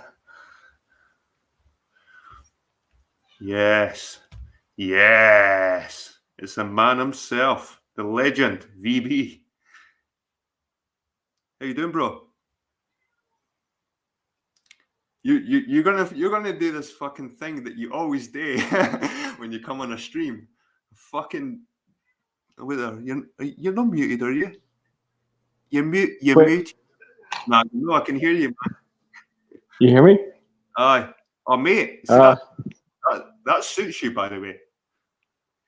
the That beard? you look honestly, man. You look more distinguished. I like it, man. I do. I take I it. keep it. I take it. The moustache grows in black stuff. Oh yeah, it's all gray as fuck, isn't it? No, It's your moustache all. is like black, but your beard is grey. Yeah, I guess so. Yeah. That's a good Huh. look, man. I like that look. Thanks, man. You're looking Oh pretty good no. too, man. Oh, I always look good, man. I'm going to turn you up a wee bit because the volume's a bit low in this. My I don't son know. gave me one of these nitro fucking acre gaming laptops, man. I'm still trying to get used to all these lit up. The buttons are all lit up and shit. Let's see, volume. Where's the volume, man? There we go. There we go. Can you see my whole body? Holy shit! Aye. Go. Am I Oh my god! Look at your arms. am I too thin? Am I too thin? Nah, you're not. You're not too thin. You. I've just never seen you like so slim, mate. I remember you had you're packing a bit of gut before. Yeah, yeah. What's Well, what's? I work outdoors in the sun all fucking day now, man. Oh, you must be ripped. No, I'm not ripped, man. I wish. I'd have to do some actual working out, but I'm definitely leaned down and trimmed down to, calories in, calories out. I'm streamlined, just like you. Good stuff, mate. That can only be good. And what about your weed smoking? Are you still on it? That's this right here, What's that? Oh, electronic vape. that's the fake weed, eh? That's that No, fake no, weed. no. This is a medical from the government. Really? Yeah, they sell it in the vape carts. No Because way. I'm done messing with the flowers, man. I don't even care Aye. about flowers anymore. I used to hit the water device, remember? Mm-hmm. Aye. And I just Sorry, yeah, mate. it just That's me interrupting you again. I'll let you speak. no, I mean, I used to hit I don't want to call it what it is. 'Cause I don't want to get your stream in trouble or whatever, but I used to hit that thing all night on the live stream, but it just creates so much fucking smoke, man. And Mm-hmm. it smogs out the room that you're in unless you got ventilation. And I'm in a studio apartment, so I don't really have anywhere to really vent out. So this stuff is almost odor free, but You it's still in the 100%. same apartment? Um, I, I've been in this apartment for 3 or 4 years now. I think Mm-hmm. I've That's the one you moved into, like when you were living with your missus, and then you moved into this one. Is that right? Well, no. Well, I was with her, and then I moved to another apartment, and then this is a second apartment after that. So how have you been dealing with all the weather over there, like the fucking hurricanes, and how did it hit you? Hurricane Milton, the second one, came right over me. But I Really? mean, yeah, but it wasn't shit compared to some of the other ones back in like 2004, and then the one back in 2017. Those ones were nasty. Those ones were scary. I thought I might actually be injured or get pulled away in a storm. But this one was just a heavy rainstorm. It must have been good But for business. There must have been like fucking shitloads of stuff in swimming pools that you had to like fish out and dead it was animals actually and stuff. it was actually shitty. Well, I mean, it was good and bad because there was a lot more work to do, but I'm assigned to my accounts. So the accounts that I had to go to them either way. And so, like, usually they're really easy. Some of them are really easy to clean, but since the storm came through, each pool was, post hurricane fucking disaster. So that week I got about 4 or 5 hours of overtime, Believe it or which not, was, DP, see every time something happens in Florida with one of these hurricanes or something, you're the first person I think of because you're the only person I know from Florida. So I'm like, I wonder how VB's like handling this shit. Like, if it's as over, because our news blows it. I don't know if they blow it way over proportion, but I don't know why our news likes talking about America so much. Like, I bet you didn't turn on the news in America and hear about the British politics and British weather and British. I bet you don't. no. No, well, here in Britain, you turn the news on, it's like, oh, hurricanes in Florida again, Trump elections and Trump and Biden and blah blah blah blah. And it's like, fucking, have you not got anything at home to talk about? You know what I mean? Yeah, I mean, they don't want it. They don't want you guys talking about the things that are going on over there, because I've been watching stories, from like Paul Joseph Watson and other people talking about all the things that are going on as far as the guests that you guys have coming in mass. You know what I'm saying? Oh, you So they should don't see want you guys. Ireland, man. You should see Ireland right now. They're right fucked. Oh, they are fucked. And they can't even stand each other. Never mind all these people coming. I mean, like, that's the worst country you want to, like, pile lots of people into, because they will eventually crack the Irish.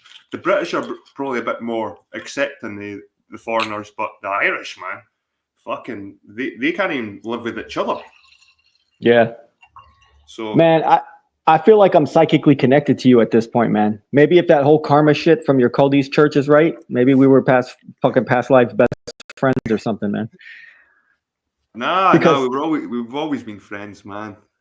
I know, but like, it's just crazy, man. The other night I was sitting here and I was like, looking through YouTube, and I said, let me go look at Jed right now for no reason. I was like, let me go look at Jed right now. And you were live, or you had been live 43 minutes prior. And I was like, damn, I just missed it. Yeah. And your thing said, I'm going to start lives again. And I was thinking to myself the same thought that day. Yesterday, Why I was like, haven't you? What stopped you, man? Well, I get home and I'm wiped out from work, man. And I just want to take a shower, eat my dinner, and, smoke and sit on my ass and do nothing. And plus I don't have much to talk about, man. I mean, I know there's stuff to talk about, but I feel like a fool just getting on here with no idea planned. I can't just get on here and tell, what am I going to do? Come on here and tell people, oh, I got a new job. Oh, That's what I've done. That's kind of what I've done. I'm just going with the flow right now. I never really came on with any agenda. Or I just want to see the people again and interact with the YouTubers again, to be honest with you. That's the same thing that I was thinking, but you are much more attractive and much more likable. So that's why it works for you and not me. Nah, man, we miss it. We miss the old VB streams because you were intense, man, at times. Definitely. I know. I think back on those days all the time, man. Whenever I feel like I'm missing doing YouTube, I think back all them times on Jed's stream where everybody wanted to just fucking punch me in the face, man. Even you. Are you still into the FE? I mean, I still think the Earth's flat, but I mean, I'm not out here running around making videos about it or anything anymore. But why? What's the point? Yeah. If you know it's flat, that's all that matters, man. Yeah, fuck everybody else, you know what I mean? Plus, I mean, in the grand scheme of things, I don't do anything in my life that's big enough to where it's roundness versus flatness would even matter. I don't do anything on that scale, and I probably never will. So, what does it matter to me? Exactly. It doesn't really matter to me either whether the Earth's round or flat. That's why I don't understand the people that argue against it as well. I find it pretty pointless. Yeah, of course. Well, let me ask you this. Let's say tomorrow the government just disclosed everything and it said, "All right, guys, fine. We lied. It's flat." Would you be shocked? Would there be a resurgence of energy on the topic? Would you be like, "Oh"? I probably would, actually. Yeah? If the government came out and said it, fucking right, I would be like, "Holy shit, I was wrong, man." You know what I mean? But, yeah, or they misled me is what you should think to yourself, is that, damn, they misled me for all those years. But to be honest, I didn't really believe anything the government says. So even if they said the Earth was flat, I'm like, bullshit. What psyop are they trying to pull on us now? They try to dumb us down or some shit. Yeah, exactly. Have you been following this last election? And election's tomorrow. Well, how close is it with Biden and Kamala? Like, is it that close? You got to understand, America, anything mainstream news is 1,000% blue, left-wing, extreme Democrat. They hate the white race. They hate men. They're satanic. It's like the extreme, everything to the extreme of the left wing that's who owns all the media. So like ABC, NBC, CBS, even Fox is liberal. They're on the more conservative side, but in general, they're still kind of liberal. And so on all those, news outlets, on anything mainstream, even the lesser known but still mainstream, or lesser used but still mainstream outlets, they're all saying it's a neck and neck race, and some of them even show Kamala Harris in the lead. But in reality, in the real world out here, I don't know many people at all that support Kamala Harris. And then there's, on the Republican side, they say that Donald Trump has secured all 7 of the swing states, the states that can go either which way. Those are the ones that decide the election, and he's secured all 7 of them.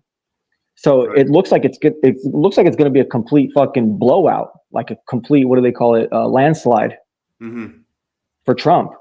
But the last election in 2020, you know, a lot of people think that the Democrats straight up stole that, you know, so they could do the same thing again, maybe this time around. But I thought I'd hear a lot more stories about right-wing activists hanging out at voting facilities, because in 2020, all this stuff went down at the voting facilities where left-wing activists were coming in and physically stealing the ballots, burning the ballots, hiding them, double counting them, triple counting them, you know, rigging the machines, reprogramming the machines, like coming in right in the middle of the election day and going in the back with a key, opening up the computer, pressing a bunch of buttons, and then closing the computer and leaving. And it's like, oh, okay, what did you just do? You know?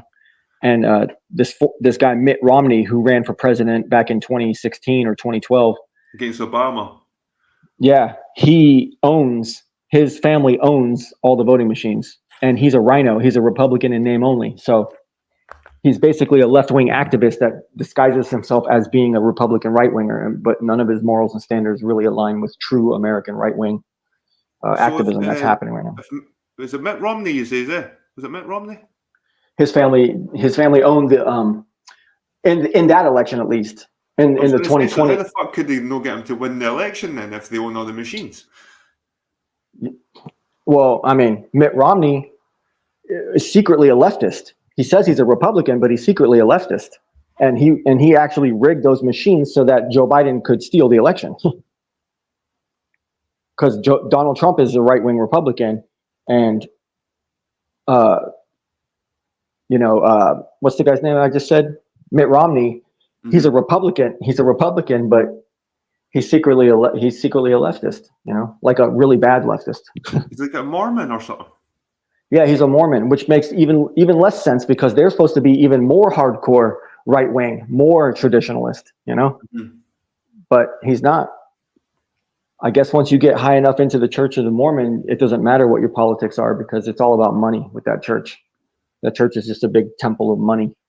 It's a bit like reminds me of Scientology and that kind of shit. Religion. Yeah, there's some similarities, but not many. It's more. I don't know. I guess it's more Baptist combined with Catholic. It's kind of weird. They do like rituals like Catholics, but then they also denounce Catholicism. So what's the difference between old school Catholicism and the Free Church? Right. So most people were Catholics in Britain at one point. And when we had the Reformation, the Protestant Reformation, this is when Catholicism kind of got booted out of like Britain. Yeah. So then, what king was that? The English chose the Puritans. That's Cromwell and all that shit. Kind of like Oliver Cromwell. Okay. So he went around like making everybody fucking Protestant, kind of like in the name of God. And he was getting rid of Catholicism. Now, I thought the very first Protestants were the result of a king not being able to divorce a wife. And then he made his own version Henry of VIII. It was Henry VIII. And he made his own version of the Catholic Church, but with that one rule changed or something. Exactly. So it was the Anglican Church he created. But it's still it's just like a Catholic church, but with English. And it's still got bishop. It's still Episcopal. So Episcopal means it's run by bishops. Now, when you say that most people in the UK were Catholics, do you mean the Anglican Catholic Church or the original? No, the original Catholic Church. Roman Catholic. Roman Catholic, okay. Until the Reformation, but it wasn't just Henry VIII. You got to remember Martin Luther started and John Calvin, and Martin Luther pinned up because in I think it was Germany, the Roman Catholic Church were charging people. It was called indulgences. So if you wanted to get into heaven, you can give me money. You know what I mean? And you'll get in heaven. And Or if Martin you, Luther was fuck that. So Martin Luther, he hammered a list of fucking rules and shit like, and that's when the Reformation kind of started in Europe. John Knox brought it to Scotland. That was like in the 1600s, something like that. so Henry VIII, he done it just for his own fucking. He just created his own church for just to get his own fucking and get rid of his wife's getting really. But it was still a yeah, form of Catholicism. They still kind of done all the same Catholic things, but they just never worshipped the papacy. But they still yeah. had bishops. They still had the same sort of layout as the Catholics. But instead of worshipping the Pope, I think it was more to do with the king. You know what I mean? Okay. Where the Protestants up in Scotland, they were like, fuck the king, fuck the Pope, God and Jesus. And they're the Yeah. fucking, that's who decides. Because I think the papacy, the Catholic religion, they reckon the church is the main, the top of the whole hierarchy, the church, where Protestants believe that the God is at the top. Yeah. I mean, you And didn't answer to anybody apart from him. yeah. And in America, you know, baptism, especially in the South half of America, there's just a church minister or a preacher, but he has no like authority over the church. I mean, he has some authority, but not in a life decision making or the life of the church, life of that particular church. Not too much power in the decision making unless he's the owner of the building or something. But a lot of times a church will be owned by one group and then they actually, you know, audition the pastor or the minister. Well, there's Baptists, so we've got the Baptist church here as well, but they're known as a lower church. And anyone can join it, really, over here. So that's where you find all the Africans and stuff that come over here. They go to the Baptists because I think it's all to do with baptism. And it's the whole baptism thing going on with the Baptists. Yeah, and baptism, the ritual is originally a Catholic ritual. Mm-hmm. So but they just don't honor the Pope is what it is. Yeah. But there's so many branches, so that's what makes me hesitant believing in any of them, because why is there so many different breakaway branches? And if somebody's got to be right or wrong here, kind of like, why is there so many branches? There's only one truth, again. Yeah, I mean, I see the branches as just people putting their own selfish twist on the core truth. That's the same throughout all of those, you know, like God and Jesus and everything. Mm-hmm. And then they just want to set their own little rules of like that Chaldean thing you were talking about earlier. It doesn't mm-hmm. believe in a lot of things that others do. And I wonder how far along in their existence did this whole thing of karma get injected into their faith? Because karma is straight up Eastern India religion, you know? It's funny because I've looked at a lot of symbolism of the Chaldean, and they believed that like there's symbolism in churches of the three faces. It was like that's kind of like three heads.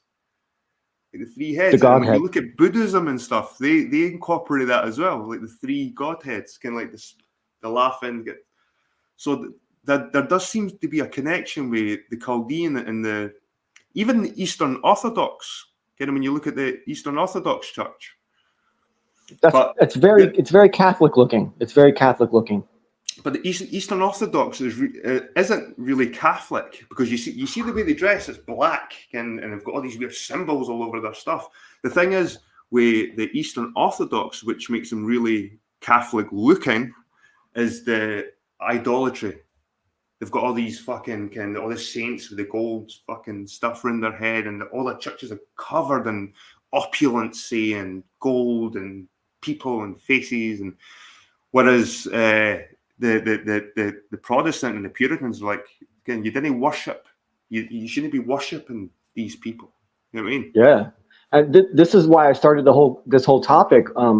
As far as the difference between the Free Church and the Catholic Church, because I mean, it's none of my business at all. It's none of your business either, really. But your son, you gotta warn your son about the dangers and the scary bits of the Catholic Church before he like fully commits to like a Catholic church, you know. Well, I did, and that's why he looked deeper into it. Well, my son looked at the whole 10 Commandments, and one of them is idolatry. Do not worship Yeah. idols.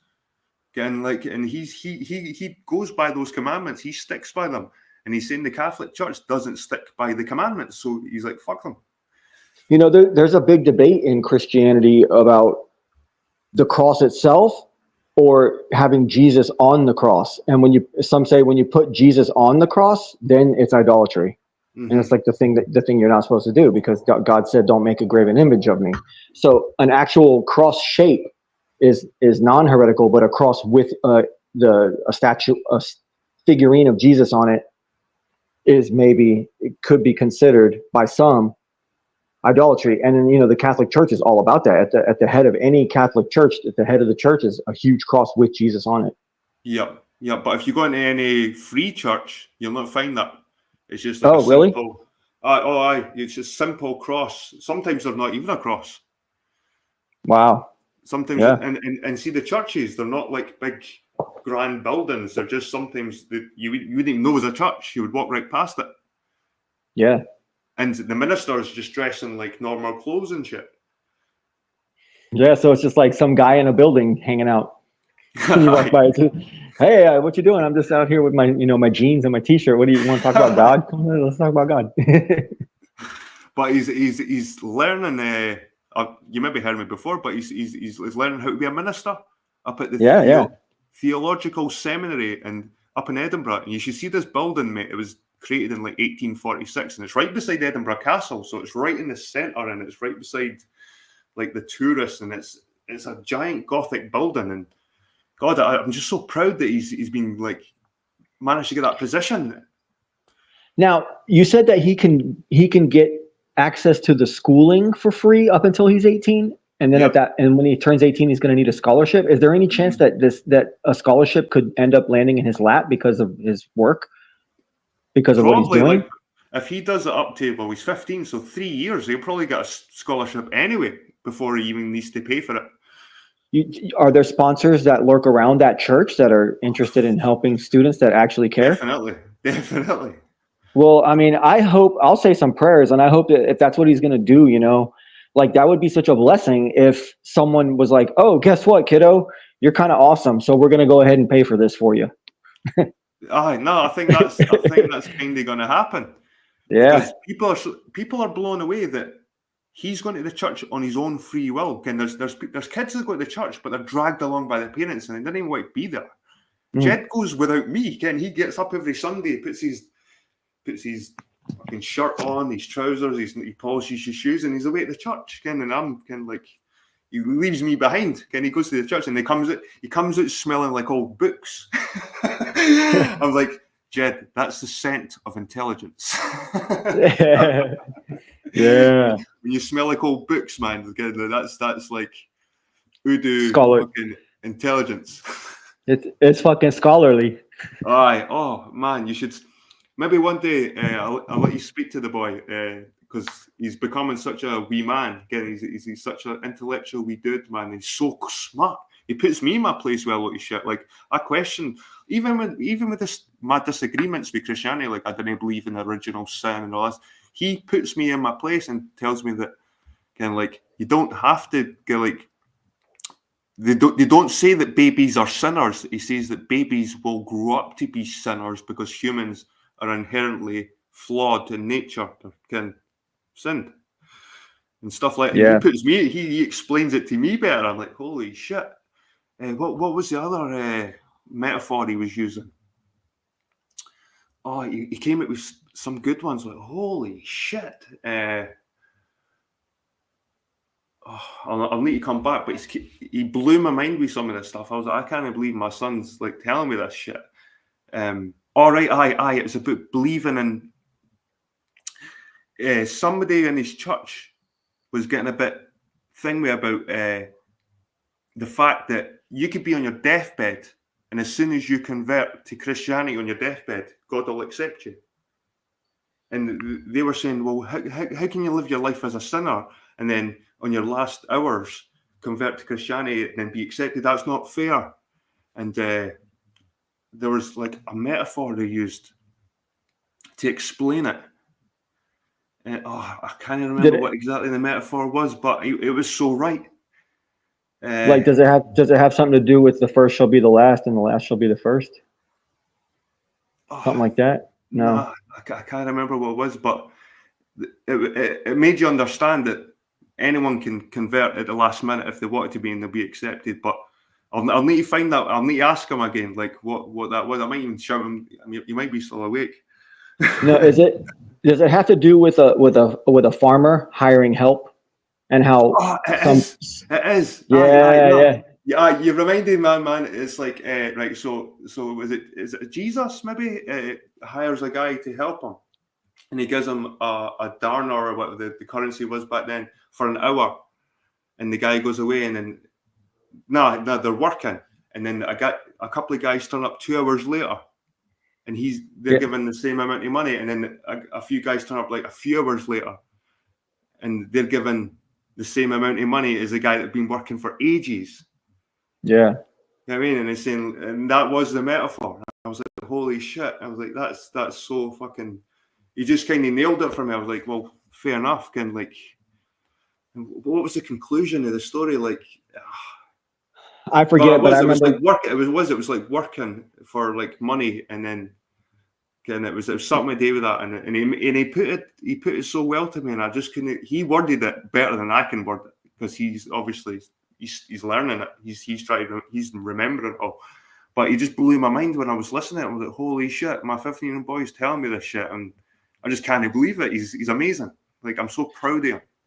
it. Yeah, it's awesome. Like, he's conditioning his brain at this formative age. He's conditioning it to do research and to be excited about things and to want to go gung ho on something like this. Mm-hmm. He's teaching his brain to be like that in these formative years. I know I wasn't doing that kind of stuff when I was 15. You're just thinking about girls when you're 15, eh? Like, it's Yeah, crazy. man. I was actually listening. I was taking a shower earlier and I was listening, and you were talking about the sex drive at your age. I'm 46, man. So, what, are you the same, or what? Yeah. Are you still fapping away in the bathroom, or what? It's just that part of me is half dead, you know? It's Yep. like I don't even think about that. And it makes me wonder how much of that is prompted by me listening to all this, red pill, MGTOW type content. Mm-hmm. If it's made me subconsciously just view women as these disgusting monsters or something. Nah. It's just it's your testosterone levels drop when you get older, and your sex drive drops. It's nothing to do with MGTOW, man, or anything like that. It's just you And getting older and seeing the seeing the value. world for what it is. Aye, and And, seeing. and I'll tell you this, man. It's this is a touchy subject, but like as you get older, the actual act of fucking it's not a chore, but it could be yeah, it's good, but it's just not the same thing when you were 16 Exactly. and you were sneaking behind the bleachers, or you're sneaking at her parents' house when they are at work or something. The excitement's not there anywhere, is it? I mean, it's not even that the excitement's not there. It's just, and then you got to clean up afterwards. You know, it's like, well, I already took a shower like 2 hours ago.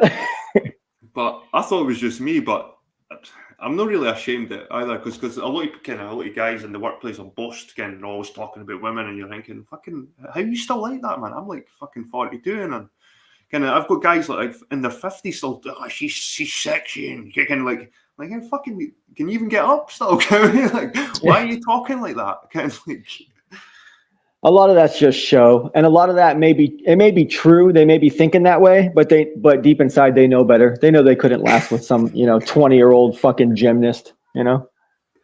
exactly, mate, exactly. Aye, but life's been pretty good to me so far, man. Like recently, I'm in a good place right now. I am, because I think just packing in my last job gave me like a sense, like, to start again, like a fresh page, and it's not just my job, like my my whole outlook on life. You know what I mean? My whole, even my personality. Like like at my work, man, I was known as Big Bag Jed. Again, nobody would fuck with me again. Like people were walking around eggshells. Didn't make a mistake. Didn't break anything. Jed will go fucking nuts. You know what I mean? It's like so, and people were kind of intimidated by me, and I didn't even want to be that way. I didn't even want to be intimidating, but because of my stature and stuff like that, people are like fucking kind of like, and even when I was trying to be friendly and things like that, people were still like the other guys would joke amongst each other and take the piss out of each other and even call each other like certain what, but they wouldn't say it to me because they were fucking scared. You know what I mean? Because I reacted the wrong way or something. And I was missing out on all that fun and banter and all the jokes and because they were scared. Again, like, and I didn't. I thought, do you know what? If I start somewhere new, this cat's scratching on the door. If I start somewhere new, I can kind of and do you know what? It's not that I want to reinvent myself. I just want to be me. Because the thing is, see, when you work around lots of guys, if you're the Mr. Nice guy, the Mr. Soft guy, it's just in men's nature to take the piss at you, to make fun of you, to can like be the alpha. So I need to keep putting this face on, can like, didn't fuck with me, or it could get nasty. Get what I mean? So everybody can like, I had to put on a front because I'm always around men. You know what I mean? Men naturally form hierarchies socially, so that's okay. That's natural. It's normal. But I'll tell you this: when you started there and you established this version of yourself, like where people were intimidated by you, when you established that version, you were a little bit younger and you were in survival mode because you were a young father. You're a young father, and you didn't want to toss about like your father and not be around. So you want, right? I mean, I don't mean that insultingly. No, you know what I mean? Yeah, mate. No, you're totally right. Yeah. So you were taking shit real serious, and you were fighting to survive because the world fucking sucks, and you were out here fighting to survive. So don't blame yourself for having been the guy who was intimidating. I'm one of the newer guys at my job, and people are intimidated by me too. But it's only because they know that I don't fuck around and I do all the little stupid details that you're supposed to do on the checklist, and they're all lazy bums. They're all lazy fucking bums, and they don't do it. And because I've covered some of their pools and shit before. I'm like, oh, you ain't done your shit in 6 weeks. You're supposed to do it every 3 weeks. You haven't done your shit in fucking 9 weeks. Wow, damn. You know, but I don't say anything to them, but they know that I know. And they're like, how does this guy come in from being a fucking pizza guy and he comes into our fucking field and he's doing the shit better than we are? And it didn't really make them look bad, but like my boss at the time was like, hey, start taking pictures of every pool and send it to me after you're done. And I was like, okay. And I was like, okay. You were setting a new standard, really. Yeah. And so I was like, okay. And I knew what he was doing. He was taking those because the guys who were already there before me, they had all chickened out on doing all these pools. And he gave me all those pools. And he knew I was going to ace them because I was trying to impress him. So I fucking did them to perfection. And I took a picture. And then he was showing other guys, and then he was showing the big boss, and he was like trying to get me a raise. It was, I was being rewarded. I'm finally being rewarded for my fucking hard work and shit, And that's something good, that matters to me. Yeah. I was the same, man. Like I had this saying that if you're going to do a job, do it fucking right. Or didn't do it at all. Or you look a fool. Or you look a fool. You look a fucking fool. Oh, there was quite a few times I told guys just to go fucking home. I'm wow, like a fuck off. New guys? Aye, new guys. Aye. Go fucking home. Why? Then my boss would be like, what happened? I'm like, the guy's not got a fucking clue. He gets on my fucking nerves. He's not going to last. I can tell sometimes. I could spend sometimes just a couple of hours with something. I know if they're going to cut it or not. Because I've done it. My last job I've done since I've kenned the guys for 20 years. You know what I mean? So and I've seen more guys leave than I fucking like I can. I've actually forgot more men than fucking I can remember that came in and out. I'd be telling people just to go home because I can't be fucking bothered with them, and they would. Yeah. You know what I mean, the cool thing about my situation is it's a franchise of a popular brand, but the popular brand is all over the country or all over the Southeast. But anyone who owns one, it can be a franchise owner. You know what I mean? So there's like a corporate version that sets certain standards, but then anyone who owns the store of my brand store, anyone who owns one, Those are all individual mom and pop owned shops. It's like a small business. You know what I mean? Right. Yeah. So And have you guessed what I'm sorry, have you guessed what I'm kind of my new job is after all my sort of I've never actually said what my new job is, but I've kind of threw in like loads of wee clues, like how many steps I've done, how many floors I've done. what are you going to do? Are you going to start doing construction? Here, mate, I'm a postman. Oh, I'm a postman. oh man. Are you in the union? I'm in the union. I'm in the Royal Mail. The Royal Mail. Wow. Son of a bitch, man. Oh man, I'm jealous. I Why? wanted I to, thought you were going to say, fuck it. Why, Jed? Why you been a postman? no, that's good money, right? No, it's decent. It's decent, man. It's decent. And then they look after you, man. Pension work and good pensions and shit like that. Medical. There's a lot of all the old school people say it isn't as good as it used to be because they used to get away with murder. They used to fucking turn up, do their work, sometimes do half their work, get the full pay, finish early, and now they're turning nut on it. These old school, the old timers are like, it's not as good, and everyone's complaining that it's not as good as it used to be. Because before it wasn't how you'd run a viable business. How would you wouldn't pay your men full day's wage for doing half a day's work? And why would you fucking do that? And so these guys were in the pubs early, and everyone was jealous because postmen's had it easy. I mean, but now they're turning the screw a wee bit on them, and it's like, oh, it's not as good as it used to be. But when you're new like me, I fucking love it. It's brilliant. I mean, because I didn't know what it was like in the old days. But apparently they got it much easier. You know what I mean? Yeah, but I mean, to be in the United States Postal Service, you have to pass this exam. And I guess I scored a little bit too low, but I also didn't know what they were expecting or what they were looking for. But now I've figured out what they're looking for and I can take the test again. I've just not gotten around to doing it. But it's the good life. They get paid a lot of fucking money. Mm-hmm. If they get paid, I'm not an Amazon driver. I fuck that. I couldn't do the Amazon parcels and all that shit, man. That's no. I want to be like, and I couldn't be a postman in a city. I had to be a postman in like Postman Pat. I don't know if you know the cartoon Postman Pat. But it's a cartoon in Britain where this postman goes around the countryside. And when I was a kid, I used to see his little van going over like the bridges and it was the countryside. You know what I mean? And I'm like, I've always wanted to be a fucking postman. They're like deep inside, man. I've always wanted to be like that countryside postman. Like, and that's what I'm doing right now, and I'm loving it, mate. But it's hard because I'm good at it, and it's like they're giving me more and more work. They're giving me work that not even the guys that've been there for a while can do. I'm like fucking like, but I'm just smiling and getting on with it. So I don't know if I have to just maybe go in and like lead in.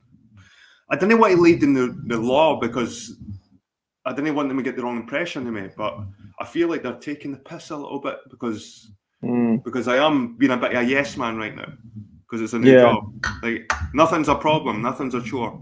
You want that done, I'll do it. You know what I mean? I got a little bit fussy with my manager one day. I was just in a bad mood, and he was in the mood to talk because he's real talkative and nice. And he came out in the back while I was like reloading my chlorine jugs and reloading the equipment and stuff like that. And and I was like, yeah, man, I don't know how much longer I could do this. Just being a dick, you know, because I was mad about something that happened that day.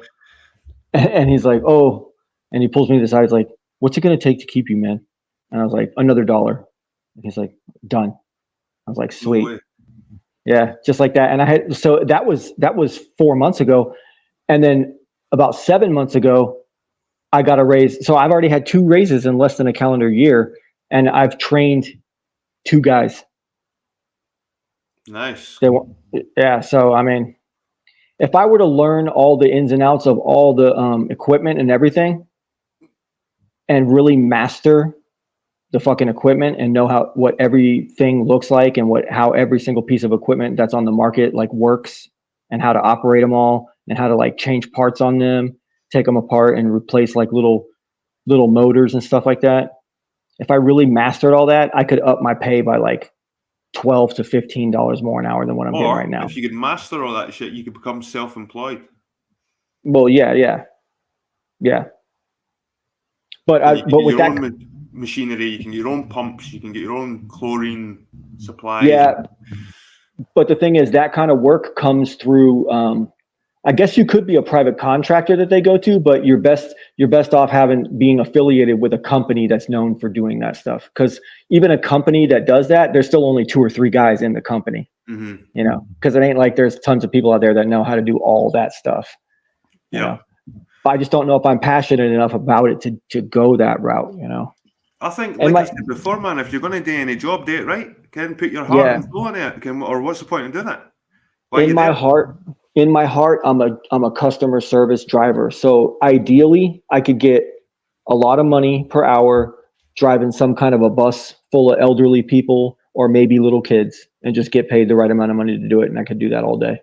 Mm-hmm. Or even shuttle bus for people of all ages, you know, even like at a college or somewhere. I don't know. I think it'd be easier to deal with old people or little kids, you know. Mate, give me 2 seconds. This cat's meowing at I've shut the door, but it's meowing. It wants to come in, so I'll be back Roger. in 2 seconds. Can't see the chat. Come on, mate. Let's see if we can see the chat on my TV. Oh yeah. This cat loves me, man. I'm not even a cat guy. Like, my name's Wolf. Get what I mean? I'm a canine. Like, come on, mate. I Yeah, just you dogs. you seem much happier and much more laid back, bro. Much more content. Oh, mate, I'm that. I was so disheartened with just my job, my fucking everything that. See, even I thought of a live stream just turned my stomach. Turned my stomach because I Yeah, thought I've got so much negative shit going on in my brain, so much negative energy that people just wouldn't like it again. People just wouldn't like fucking what I've got to say. But yeah, this new sort of outlook on life, and like I said, I've kind of like I've been in a job where I'm so experienced, I know everything about it.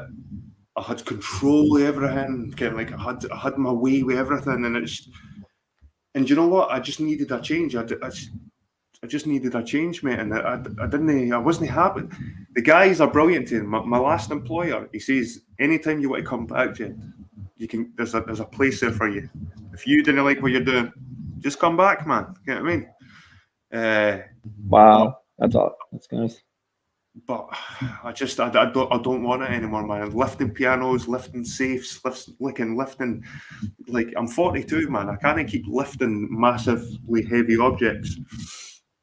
And just the entitlement of people is doing my fucking head in. Like, rich people and their needs and their wants and their yes, this leg on the table is a little wobbly. What happens? It's like, it was fucking wobbly when I picked it up, you idiot. You know what I mean? You probably never noticed for the last 30 years it's been sitting in your house, you know what I mean? But when we picked it up, that leg was wobbly. Like, fucking, and you're now complaining it's wobbly. Like, fucking. So it's just the rich. The thing is, because the company I've worked for, when I started with them, they were quite low, like quite a small company. But over the 20 years I've worked with them, they've built themselves some big contracts with like Scottish Rugby Union. We move all the stuff for the rugby players. So every time there's a rugby game, and rugby's big in Scotland, we've got a 60,000 stadium in the city, but they've not got a press room. So what we have to do is clear all the gym stuff out, like all this gym equipment, to make it a press area for the cameras and all the players. They stand with their sponsors, and so we had a contract with them. We'd done all the stuff for Rockstar. So The drink, the energy drink. the fucking gaming company. Okay, Grand Theft okay. Auto, and like even the guy that doesn't work at Rockstar anymore. He was Leslie Benzies. He's called. He's one of the guys that started Rockstar, but he fell out with them and he split away. And he's got a new company called like something robot. He's called Leslie Benzies. He's worth fucking multi-millions, but he still used our services. And so we done politicians, we done celebrities, people that we can't actually disclose their names or you're getting shit. You know what I mean? But high profile and people. Wow. But it just wasn't. So Although I was proud of that, I was okay, we're doing this, we're doing that, but you didn't get any pats on the back, and you didn't get any more money. So had you become like a manager or a lead or some kind of? Aye. I would lead. I'd be a leader of a team. Like, so we'd set off in the morning, maybe a squad of maybe 3 or 4 guys, and we'd go to a property, and I'd be the organizer, and I'd be like, right, you go and do this. I'll go and do this. You go and pack the van. You know what I mean? Or I'd be organising this every day. So any shit that happened, it always came back to me. So if something happened with the other guys or someone done, it would always come back to me, and I was always responsible. So I felt a lot of pressure on me every day. And and you had to pass that pressure down because you don't want them breaking a piano leg. Exactly. Because then it comes back on you. Yeah. Oh, we moved it was called a harpsichord. These were things before pianos. Like before there was pianos, there was these things called harpsichords, and it was it's almost like it almost sounds like a string. It sounds like a harp when you press the it's not a hammer. It's something else. Anyway, we moved this harpsichord, and it's not even got a price. It's like invaluable. Yeah, it's like one of a kind, or like the last. It was I think relic. It was a French king. It was a French. It used to be a French king's. It was made. It was almost made of like paper mache. It had all these designs on it and everything. But it's like invaluable. And I'm moving these things, and think about the pressure on you, like moving this shit. You're the same wage. You're still getting the same wage as fucking some guy in McDonald's.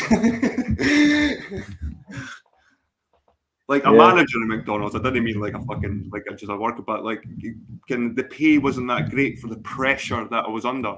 And there was guys with me that weren't under that pressure because they were like, I'm just some dude in the background just helping lifting. They're paid not much less than me. And it's just it was just too much, man. I was just sick of it, and I just wanted to be a postman. A postman delivering fucking mail. Get what I mean? Yeah. So I've always wanted to do that. I got to retake my test, man, because I thought there's this bullshit personality quiz. Did you have to do a personality quiz? Oh, I had to do a few tests. And obviously criminal background test because you're going into like fucking everywhere. So I did a few tests. All my technical stuff cleared, like my criminal, all that stuff's all clear. And then they do this bullshit personality test where they ask you the same 4 or 5 questions over and over, like 200 times. So you answer the same question like 20 something times, but it's just worded slightly differently. Mm-hmm. And it's the same question, but then like one little word is changed, and then it's almost the same question again, but then another word is changed. It just goes on and on forever and ever and ever, and then they loop it around, and then they have the same question again, but I don't know. You know what I'm getting at? It's the same bullshit question over and over, and they're looking to see if you're like lying, basically. It's like a psychology test. So you have to be a really, really good liar to beat it. Because I did that once, and I got a huge high score on one of this tests, exactly like this one, for a job years ago, like in 2017 or whenever it was. I just never took the job, but I scored real fucking high because I was like, you know what? I'm going to pretend I'm this other guy that I know. I'm just going to pretend I'm him, and what would he do? And I just fucking and I Christmas treat the fucking answers as if I was someone else and shit, and I fucking passed in flying colors.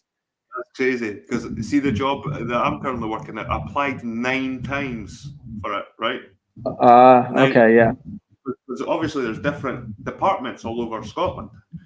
And there's different warehouses and different. But I applied 9 times for this thing, man. And the last time, they just phoned me up, and it was just like an interview. But I had to do all these see all the previous 8 times I had to do tests, and I failed them, man. I failed the tests because like one of the questions was if you go to a door and to deliver a parcel, and they're not in. What do? Do you put a card through?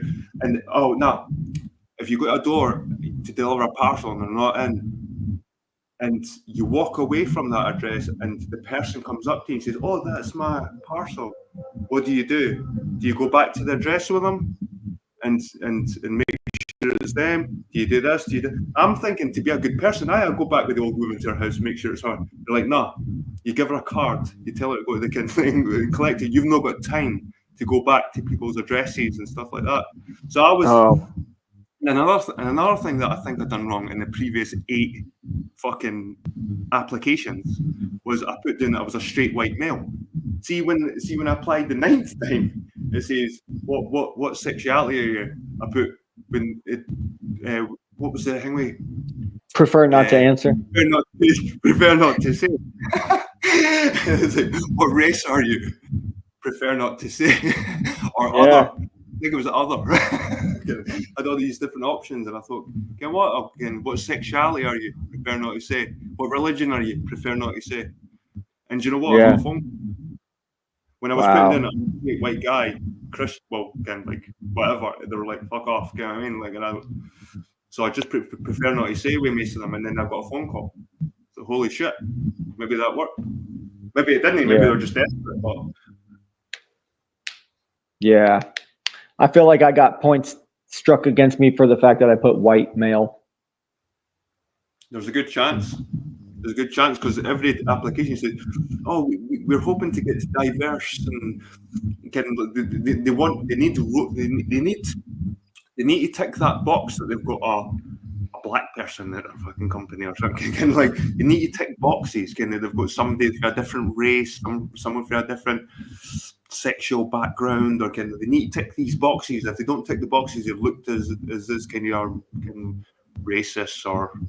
Let me tell you. So the website for the United States Postal Service, when you go on the website and you start going into apply for jobs, there's 3 huge banners that revolve, and all of them are just a whole group of non-white people, all in their postal uniforms, all posing and smiling together as a group. And there's like one white person in there, and it's like a guy, and he has blue hair, and he's like got tits, and blue hair. And that's, so they're all about that. And then in fact, the government in America, with those government services like that, and with other private industries, they give them kickbacks the more brown people that they hire. They're literally paying them to not hire white men. They want white men to like suffer and not be able to work anymore. Like I said, I didn't think they want them to suffer, but I think they've got. To be honest, I think after being in the workplace, I didn't know how someone from another country could survive in that environment, because there's a lot of communication, there's a lot of organisation. To learn something, you're getting coached. When you go in, you've got a coach. If you don't understand that coach, and how the fuck are you going to learn? You know what I mean? It's like, so it's asking for an impossible task. I get female, there's a few females in I get that. But that's another thing I noticed with the Royal Mail. Most of the managers are female. Yeah. Like the higher up, most of the people I spoke to in Royal Mail that are higher up, that aren't posties, are females. So, yep. So that's all by design, man.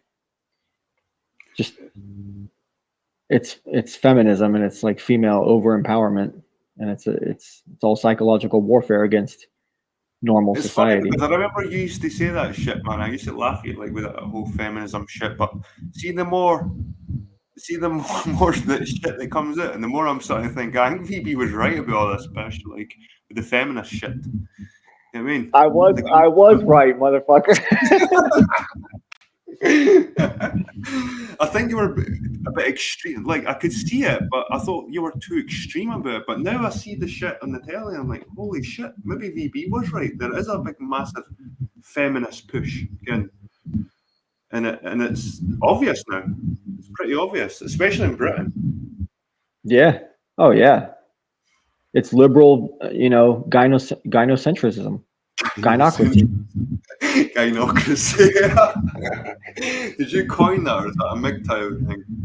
No, that's I learned that from the guy Sandman. Right. There's a guy named Sandman. So who do you watch nowadays on YouTube, like for your shit? Man, that's interesting that you asked me that. Like, so now I watch for my daily. You know, I spend hours on YouTube, right? You know that. Mm-hmm. So they are. That's all I watch. I didn't watch TV. I watch YouTube. That's it. Yeah, and my daily is this. There's these 4 or 5 guys. There's actually probably 100 of them now, but I picked like my 4 or 5 like most favorite ones. And what they are is a YouTuber who just reacts to TikTok conspiracy reels. Mm-hmm. So they'll show like 20 different TikToks that are all like conspiracy oriented, you know, just filler conspiracy shit like aliens and, you know, Anunnaki shit or some shit, you know, or just any general conspiracies that are going on. Are you into the Anunnaki stuff? No. I mean, I'll listen to it if something new develops. If people keep expanding on it, I'll just put it in the library, in my mental bank, you know, of all the different conspiracy theories. But it's cool though that because TikTok seems to be like the cutting edge of the conspiracy realm right now. I mean, Really? a lot of the stuff. Well, yeah, only as far as their zeal goes, like because they're constantly there's.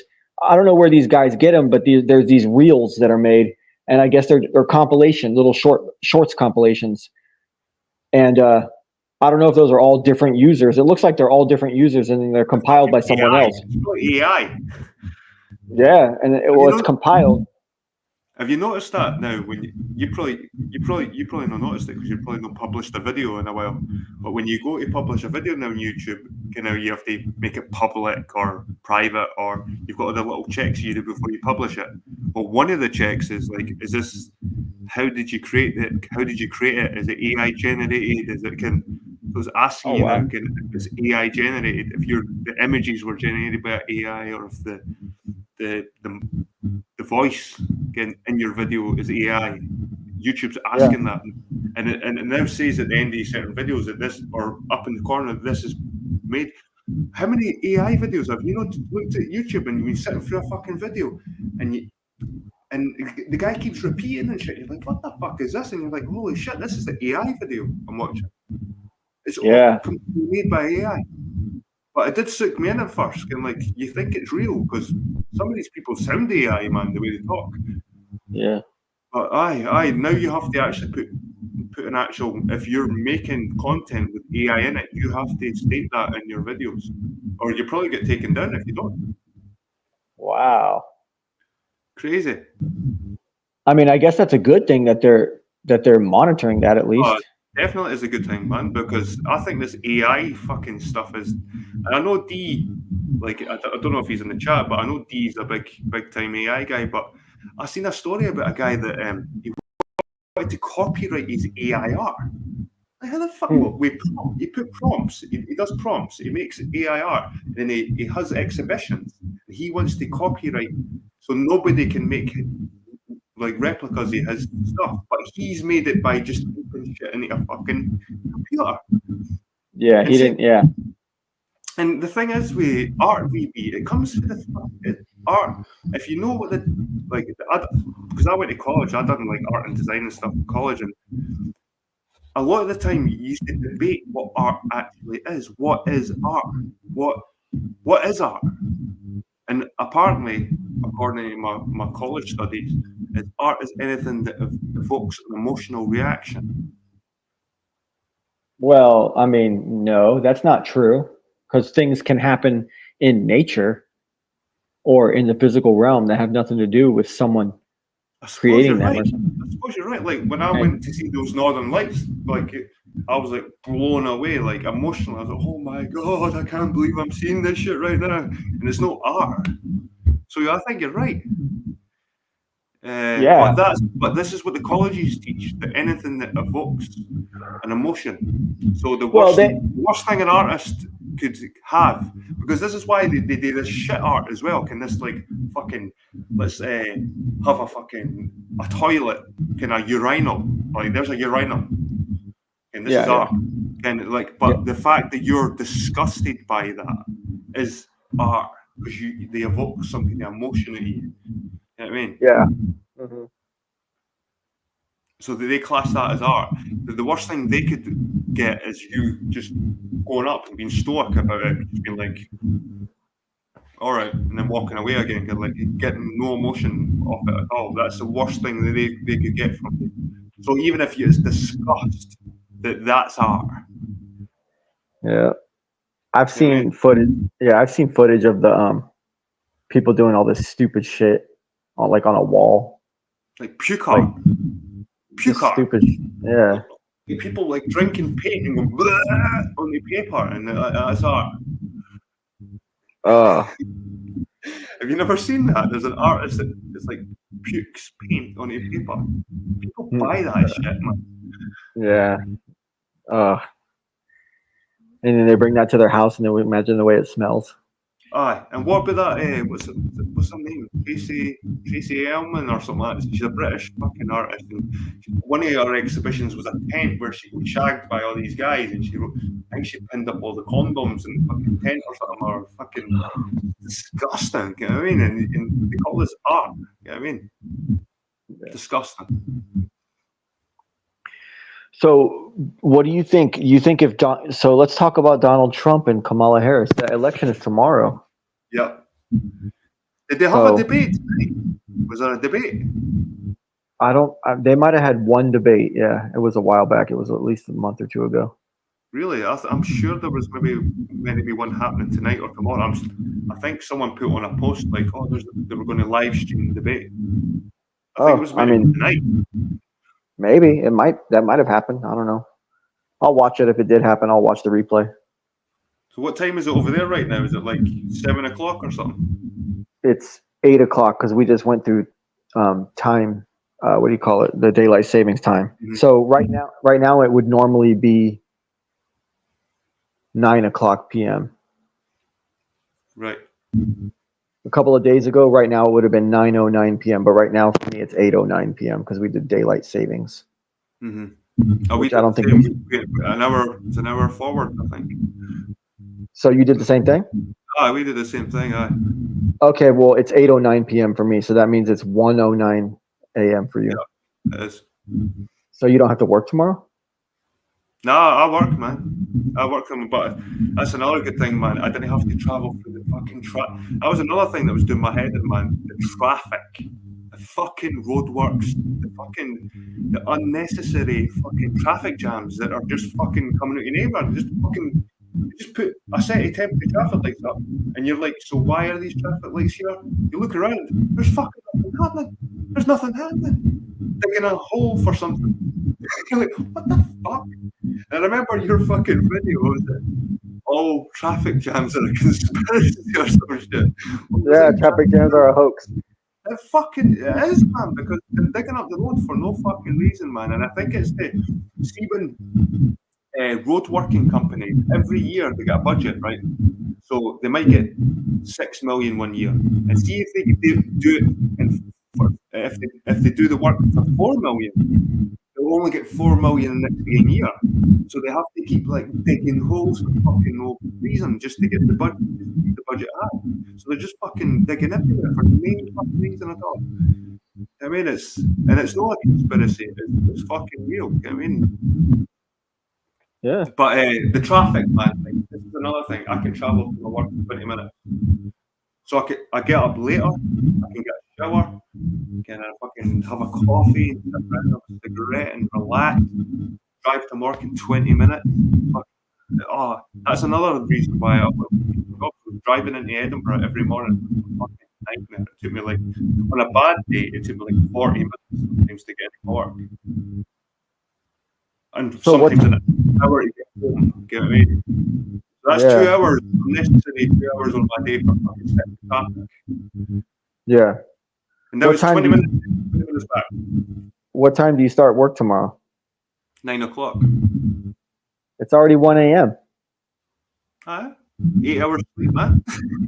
All right, I guess you're good. All right. Like no, well, I can do 6 hours sleep, man. People like if I sleep any longer than 6 hours, I usually feel probably sometimes a bit more tired. You know what I mean? Sleeping a long time. Yeah.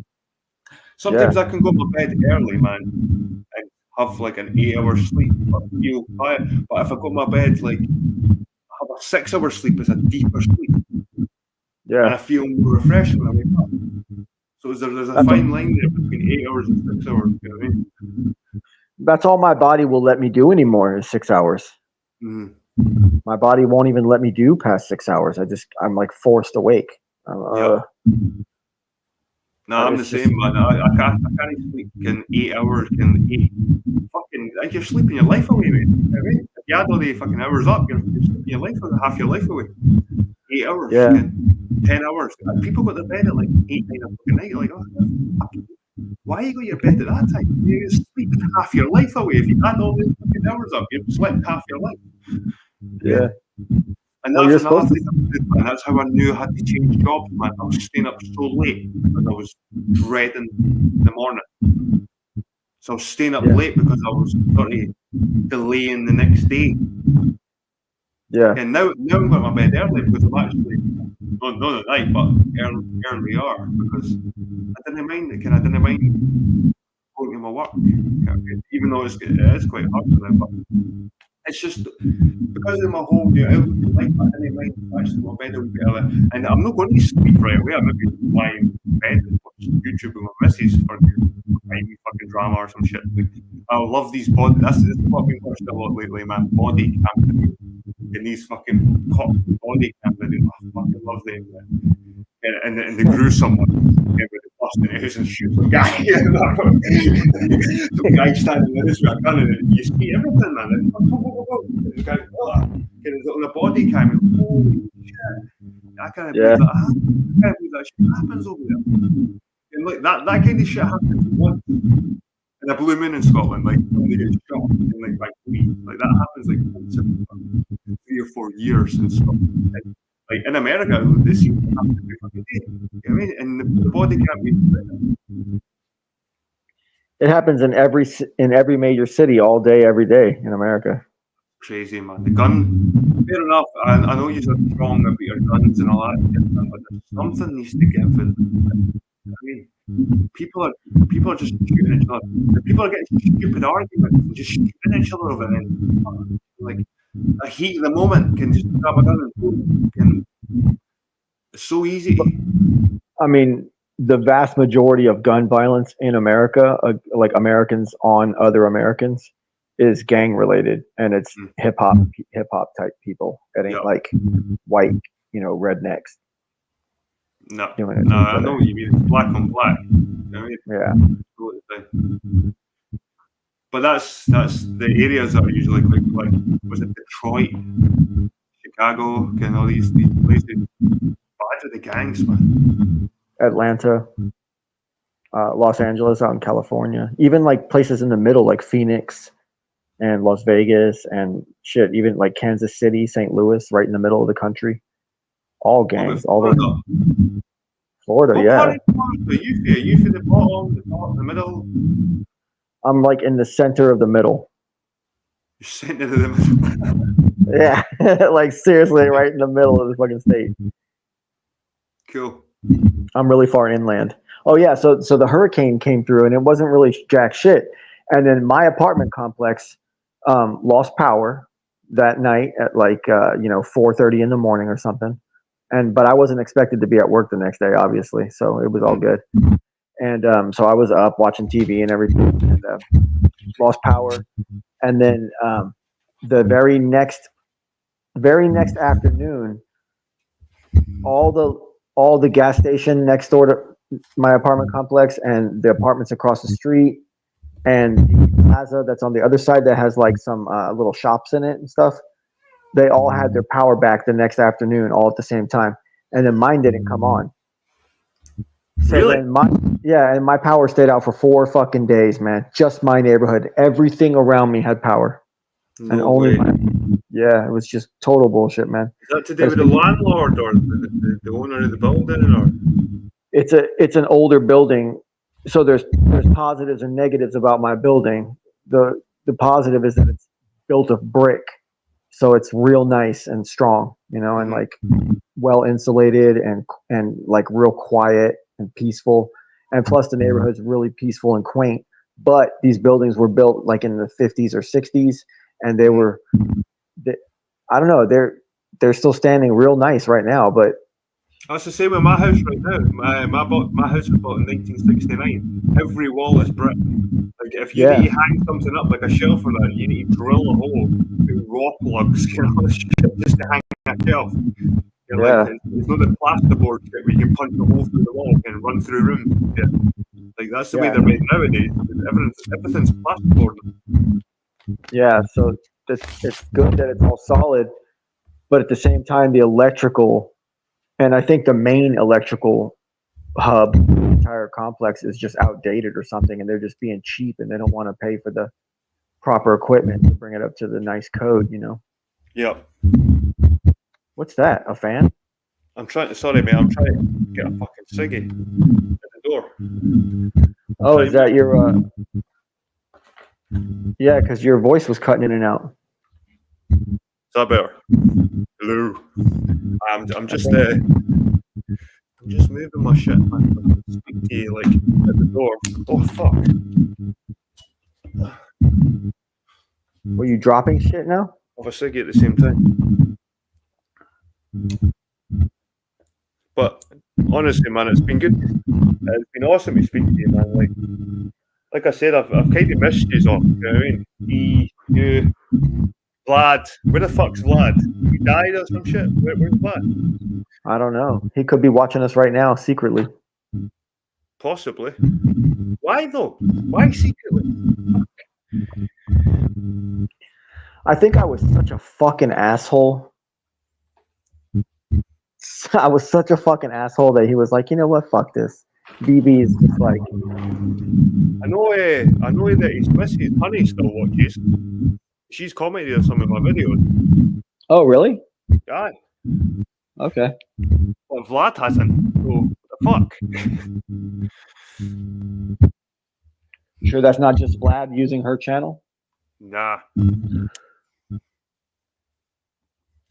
What brand of cigarette is that? Lambert and Butler. Is that the good shit? It's one of the more expensive ones. Fucking fancy over here, huh? I can't smoke that fucking the bits with the wood in it and all that shit. You can like get cheap cigarettes over here and they've got like pieces of wood in it and fucking dyed paper. Sawdust. Aye, sawdust. It has got a sawdusty smell though. It's all the same shit, man. It's all the same shit. Aye, it is all the same shit. You just gotta pick which poison you like the flavor of. Yep. I went several months, the first half of this year, without touching cigarettes, and I only used my vape. Really? Yeah, and then my boss, who was training me, he trained me for like 2 months, and he was a cigarette fucking chain smoker. So I started to, man, let me bum one of those, and then I was like, fuck it, I can't keep bumming these off my boss, and then I'd start buying my own packs, and then he quit. He quit the job, and I work on my own, obviously, all day, and so. Now I buy a pack, and it will last me like about a week and a half because I'll have one at lunch. I'll have one first thing in the morning before I start my first pool. I'll go hide somewhere, and I'll go hide in the parking lot, and I'll smoke one cigarette. And I get the long 100s, so I'll smoke a fucking cigarette first thing in the morning just to have a moment to myself. And then I'll have one at lunch, and then sometimes I'll have one after work, and that's it for the whole day. I found the vapes. I tried the vapes, but I found that they hurt my gums, my teeth. Oh, really? Aye. They give you like a coating in my teeth. Oh, I don't feel. Do you not get that? No. They were called the crystal bars. Did you get them over there? Crystal bars? Yeah, there's a lot of brands. There's tons of brands. But we had one called Air Bar. And I think I've seen one called Crystal Bar. Yeah. I think they're like Chinese fucking things.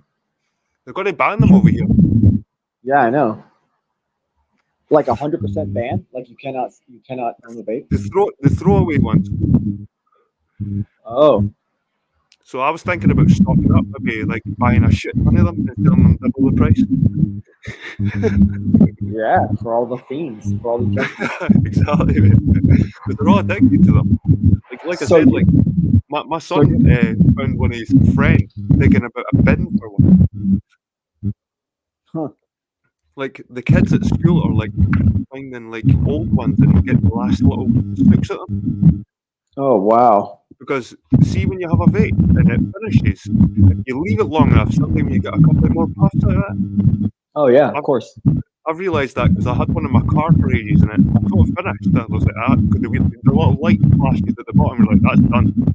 I threw it down. Yeah. I was like, and for some reason, I went back to it. I went, holy shit, there's another puff in that. It's like it's degenerating. Well, so I used to get vapes at this place, and I was spending. I'm humiliated to say this, but I was spending $77 every week to have my vapes. No way.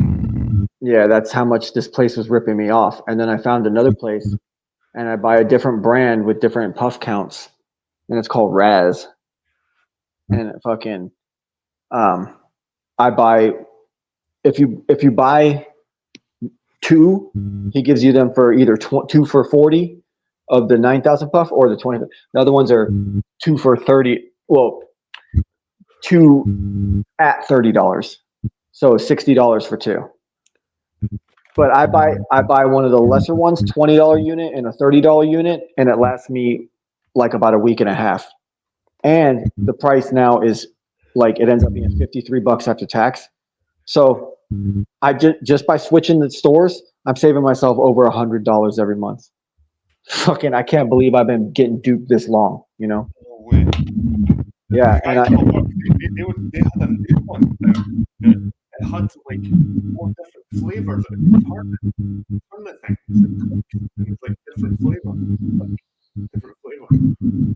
huh? Remember the pens that had the different ink? Remember the little pens that used to have all the different inks in them, Yeah. different colours. That's what it's like. It's like it's like getting different flavors. Bash, bash, bash. It's like 1,500. The one I have now is supposedly 25,000 puffs, but it's nowhere near that. That's crazy. And some of these guys can smoke them in a day. Say Like what? in a day. Like there's guys at my work that can smoke 1,500 puff things in a day. Oh yeah, that's what I was doing. No way. You were doing that as well? I was getting them for $11 a piece if I bought more than like four. So I would buy seven, and that would be my week. And they were $11 for one of those, and I would kill it in over the course of the day. And so like every day, like right around lunchtime, that one would die, and I'd get my next one. That's crazy, man. And these fucking guys I was getting it from were just overcharging me, man. Have you not found any effects on your health or anything like that? I mean, I know eventually I'm gonna have to quit, and I know eventually I'm gonna save a shitload of money when I do quit. But you know, I just feel so much better and like with this than when I was smoking cigarettes. I just don't feel all that. How's your teeth with them? They're good. I mean, Is I that don't right? know. Yeah. Oh, like the way they feel? Oh yeah, What about your gum? it's fine. But I mean, I smoked cigarettes for 25 years already or whatever. So Mm-hmm. I don't know. Maybe my gums are just dead. I found my gums receding with the fucking vape. Like my teeth were getting longer. And that old saying, like long in the tooth. Oh yeah, I know what you mean. Yeah. Let me tell you my horror story of when I was trying to get jobs, man. So I put out applications and I got recruited on the fucking Indeed site, and some guy called me and he was from a fucking major pest control like empire in America that's all across the whole country and fucking is the big dog and makes a lot of money. And he was like, yeah, I got a job here and it's like 48K a year. And I was like, oh shit, yeah, I'd love that. It'd be like a massive, massive fucking increase in my income and shit. And so then he has me come down. I start doing these computer tests and I score real high on all this shit. We do the job interview. He loves me, everything. He's like, yeah, man, I mean, you're pretty much hired, man. Like, let's get this on the road. And I just got to have you do this, do this, do this. So he sent me through to this fucking background check company, and they were from India, bro. And they just didn't know how to fucking communicate, and they didn't understand what was going on when I was like doing the background check process with them. They'd ask me, for something, and I fucking give it to them, and then they'd be like, "Oh no, we need this," and it's like, okay." So then I'd resend it, and they'd be like, "No, we need this now," and it's like, "Well, did I?" So the thing that I resent, was that okay or not? And they're like, no, now we need this. They just didn't know how to fucking communicate, man. And they like botched the whole thing and made it last like they turned like something that could have been like a day's worth of work to do my background check, and they turned it into like a 3-week process. It's a typical Indian call center pish. You know what I mean? That's what we get over here as well. Get like anything like Sky TV or any sort of cable company or anything like that. You phone them, try phone up for some help, and you get like put forward to somebody. You're like, "Hello, this is Gordon. Gordon, how can I help you?" Gordon. Yeah. Don't call fucking Gordon. Yeah. Like, and so they fucked it all up for me, and then but then I went in at some point in the process, and the guy was like, here, sign this conditional job offer. So I signed that, and I'm like, okay, I'm like really in here, and I'm gonna be like changing and getting like a nice fat career and be like making big bucks and shit. And it all paid off. I did the interview, I did the application, I did all this thing. He made me jump through all these hoops, and he made me like reapply on the actual website to make it all official and all this shit. And like, and then and then I saw him one more time after that, and then after that he fucking just ghosted me. Ghosted me. Yeah, and I'm like, what the fuck is going on here? And I called the stupid ass background service, and they said they had everything they needed, and it was all sent through and all this shit. And I'm like, okay, I hope so. And then the Massey guy just, yeah. And then after that, I'm fucking doing my little pool job, and I'm on my lunch break at this gas station. I see this motherfucker like loading chips out of a big 26-foot box truck, like probably the size of one of your moving trucks. Mm-hmm. And he's just loading potato chips on a dolly and bringing them in the store, putting them on the shelf.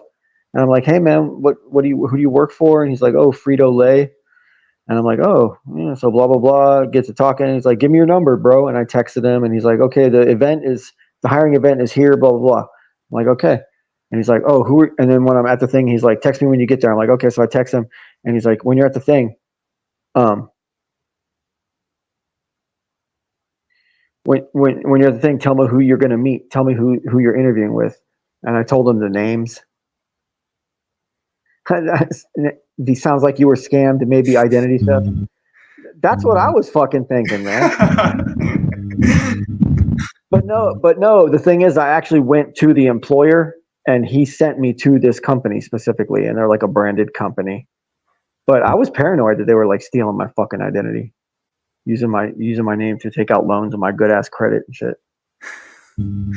That's the problem with me, man. I've not really got a credit history. Like over here in Britain, like you have to accumulate debt to get a good credit history. Like you've not got a good credit rating if you didn't take out loans or take out a phone contract, or you have to build up this credit rating by fucking getting yourself in debt with catalogs and shit, man. It's like, holy shit. Again, like, your credit rating, your credit score is a direct reflection of how good of a fucking slave you are. That's exactly what it is, because you have to go into debt, and now you're a slave to that debt. And the more you pay it off, the faster you pay it off, the better good little fucking slave boy you are. And then that's how you get a high score. That's what it is. That's the only way you can get a high credit score. I thought by getting a high credit score, you'd never got in debt. I thought and like No, you kept yourself clean. And I paid everything cash and up front, and like, oh, I did this paying up for fucking weeks. I thought that was good for your credit score. the irony of the highest credit score you can have, the irony of it is that you have to be in a state of debt. Mm-hmm. And then at that point, once you're in a state of debt, then to be the world's tallest midget, the guy with the highest credit score, you're still like, that just means you're the number one slave, Yeah, that makes sense. That totally makes sense. Yep. Aye, crazy, mate. Right, anyway, mate, I think I'm going to call it a night of that, but I'm going to probably have another stream in the morning if you're up for it. Yeah, I probably will. I'll see if I can. Actually, I'll try and get something together and get some topics to talk about. Like back in the old days, I used to like some notes, some talking points and stuff like that that's happening. I just wanted to get connected back to my subs again and just get speaking again. Just tell everybody where I'm at right now. Tomorrow's the election. So maybe you can watch broadcast of the election coverage, and I'll watch broadcast coverage here, and we can compare what my people are saying and what your people are saying. That's a good plan, man. That's a good plan. I like that actually. Let's do it. What time? What time is that? I get home from work around 6 p.m. I could join you at the earliest at 6 p.m. for me. 11 p.m. 11 p.m. here. Yeah. That's perfect because that's the my missus would do better. What time did you start there tonight? I think it was about 11:45. To 11? 11:45, yeah. Oh, okay, so that's about what time you'd be doing it anyways. I just assumed that you'd want to do things earlier for you, which would mean the afternoon for me. No, I'm cool with like 11 o'clock at night. That's when everyone goes to bed and everything. That's when I can get some peace and quiet. Your 11 p.m. is my 6 p.m. because I work till 4, but then I go and I sit down at this restaurant every Tuesday and I fucking eat food and I treat myself to it every Tuesday. Why not? And then I come home and then I'll have to take a shower and then I'll be able to join you. Cool, man. Well, that sounds like a plan. That sounds like a date. Should we color coordinate and shit? Oh, well, are you going to wear the blue? I'll wear the red. No, you can wear the blue. Right, I'll wear the blue then. You wear the red. I will. You go fuck all in your wardrobe that's red. I can guarantee you. Wait, what is that? I don't have anything red. You've got nothing red in your wardrobe. Is that so? Is that so? Yep, that's so. I couldn't imagine you wearing anything but black. I'm sorted, Jed. I'm sorted as Holy shit. I'm sorted. Proper. Have you got a MAGA hat? No. Right, I'll wear my blue Adidas tracksuit. I've got a nice. You're a fucking Polish street thug fucking jumper. Was it gobnak? What do they call them? Gobnaks or something? The Russians, the crouch wearing the Adidas. I love my Adidas, man. I love my Adidas tracksuits. Yeah. Right, VB. Good speaking to you, man. You're the man, Jed. You're the man. You look brilliant. Good seeing you again. All right, I'll see you tomorrow. See you later, mate. Love you, buddy. See ya. All right. Right, guys.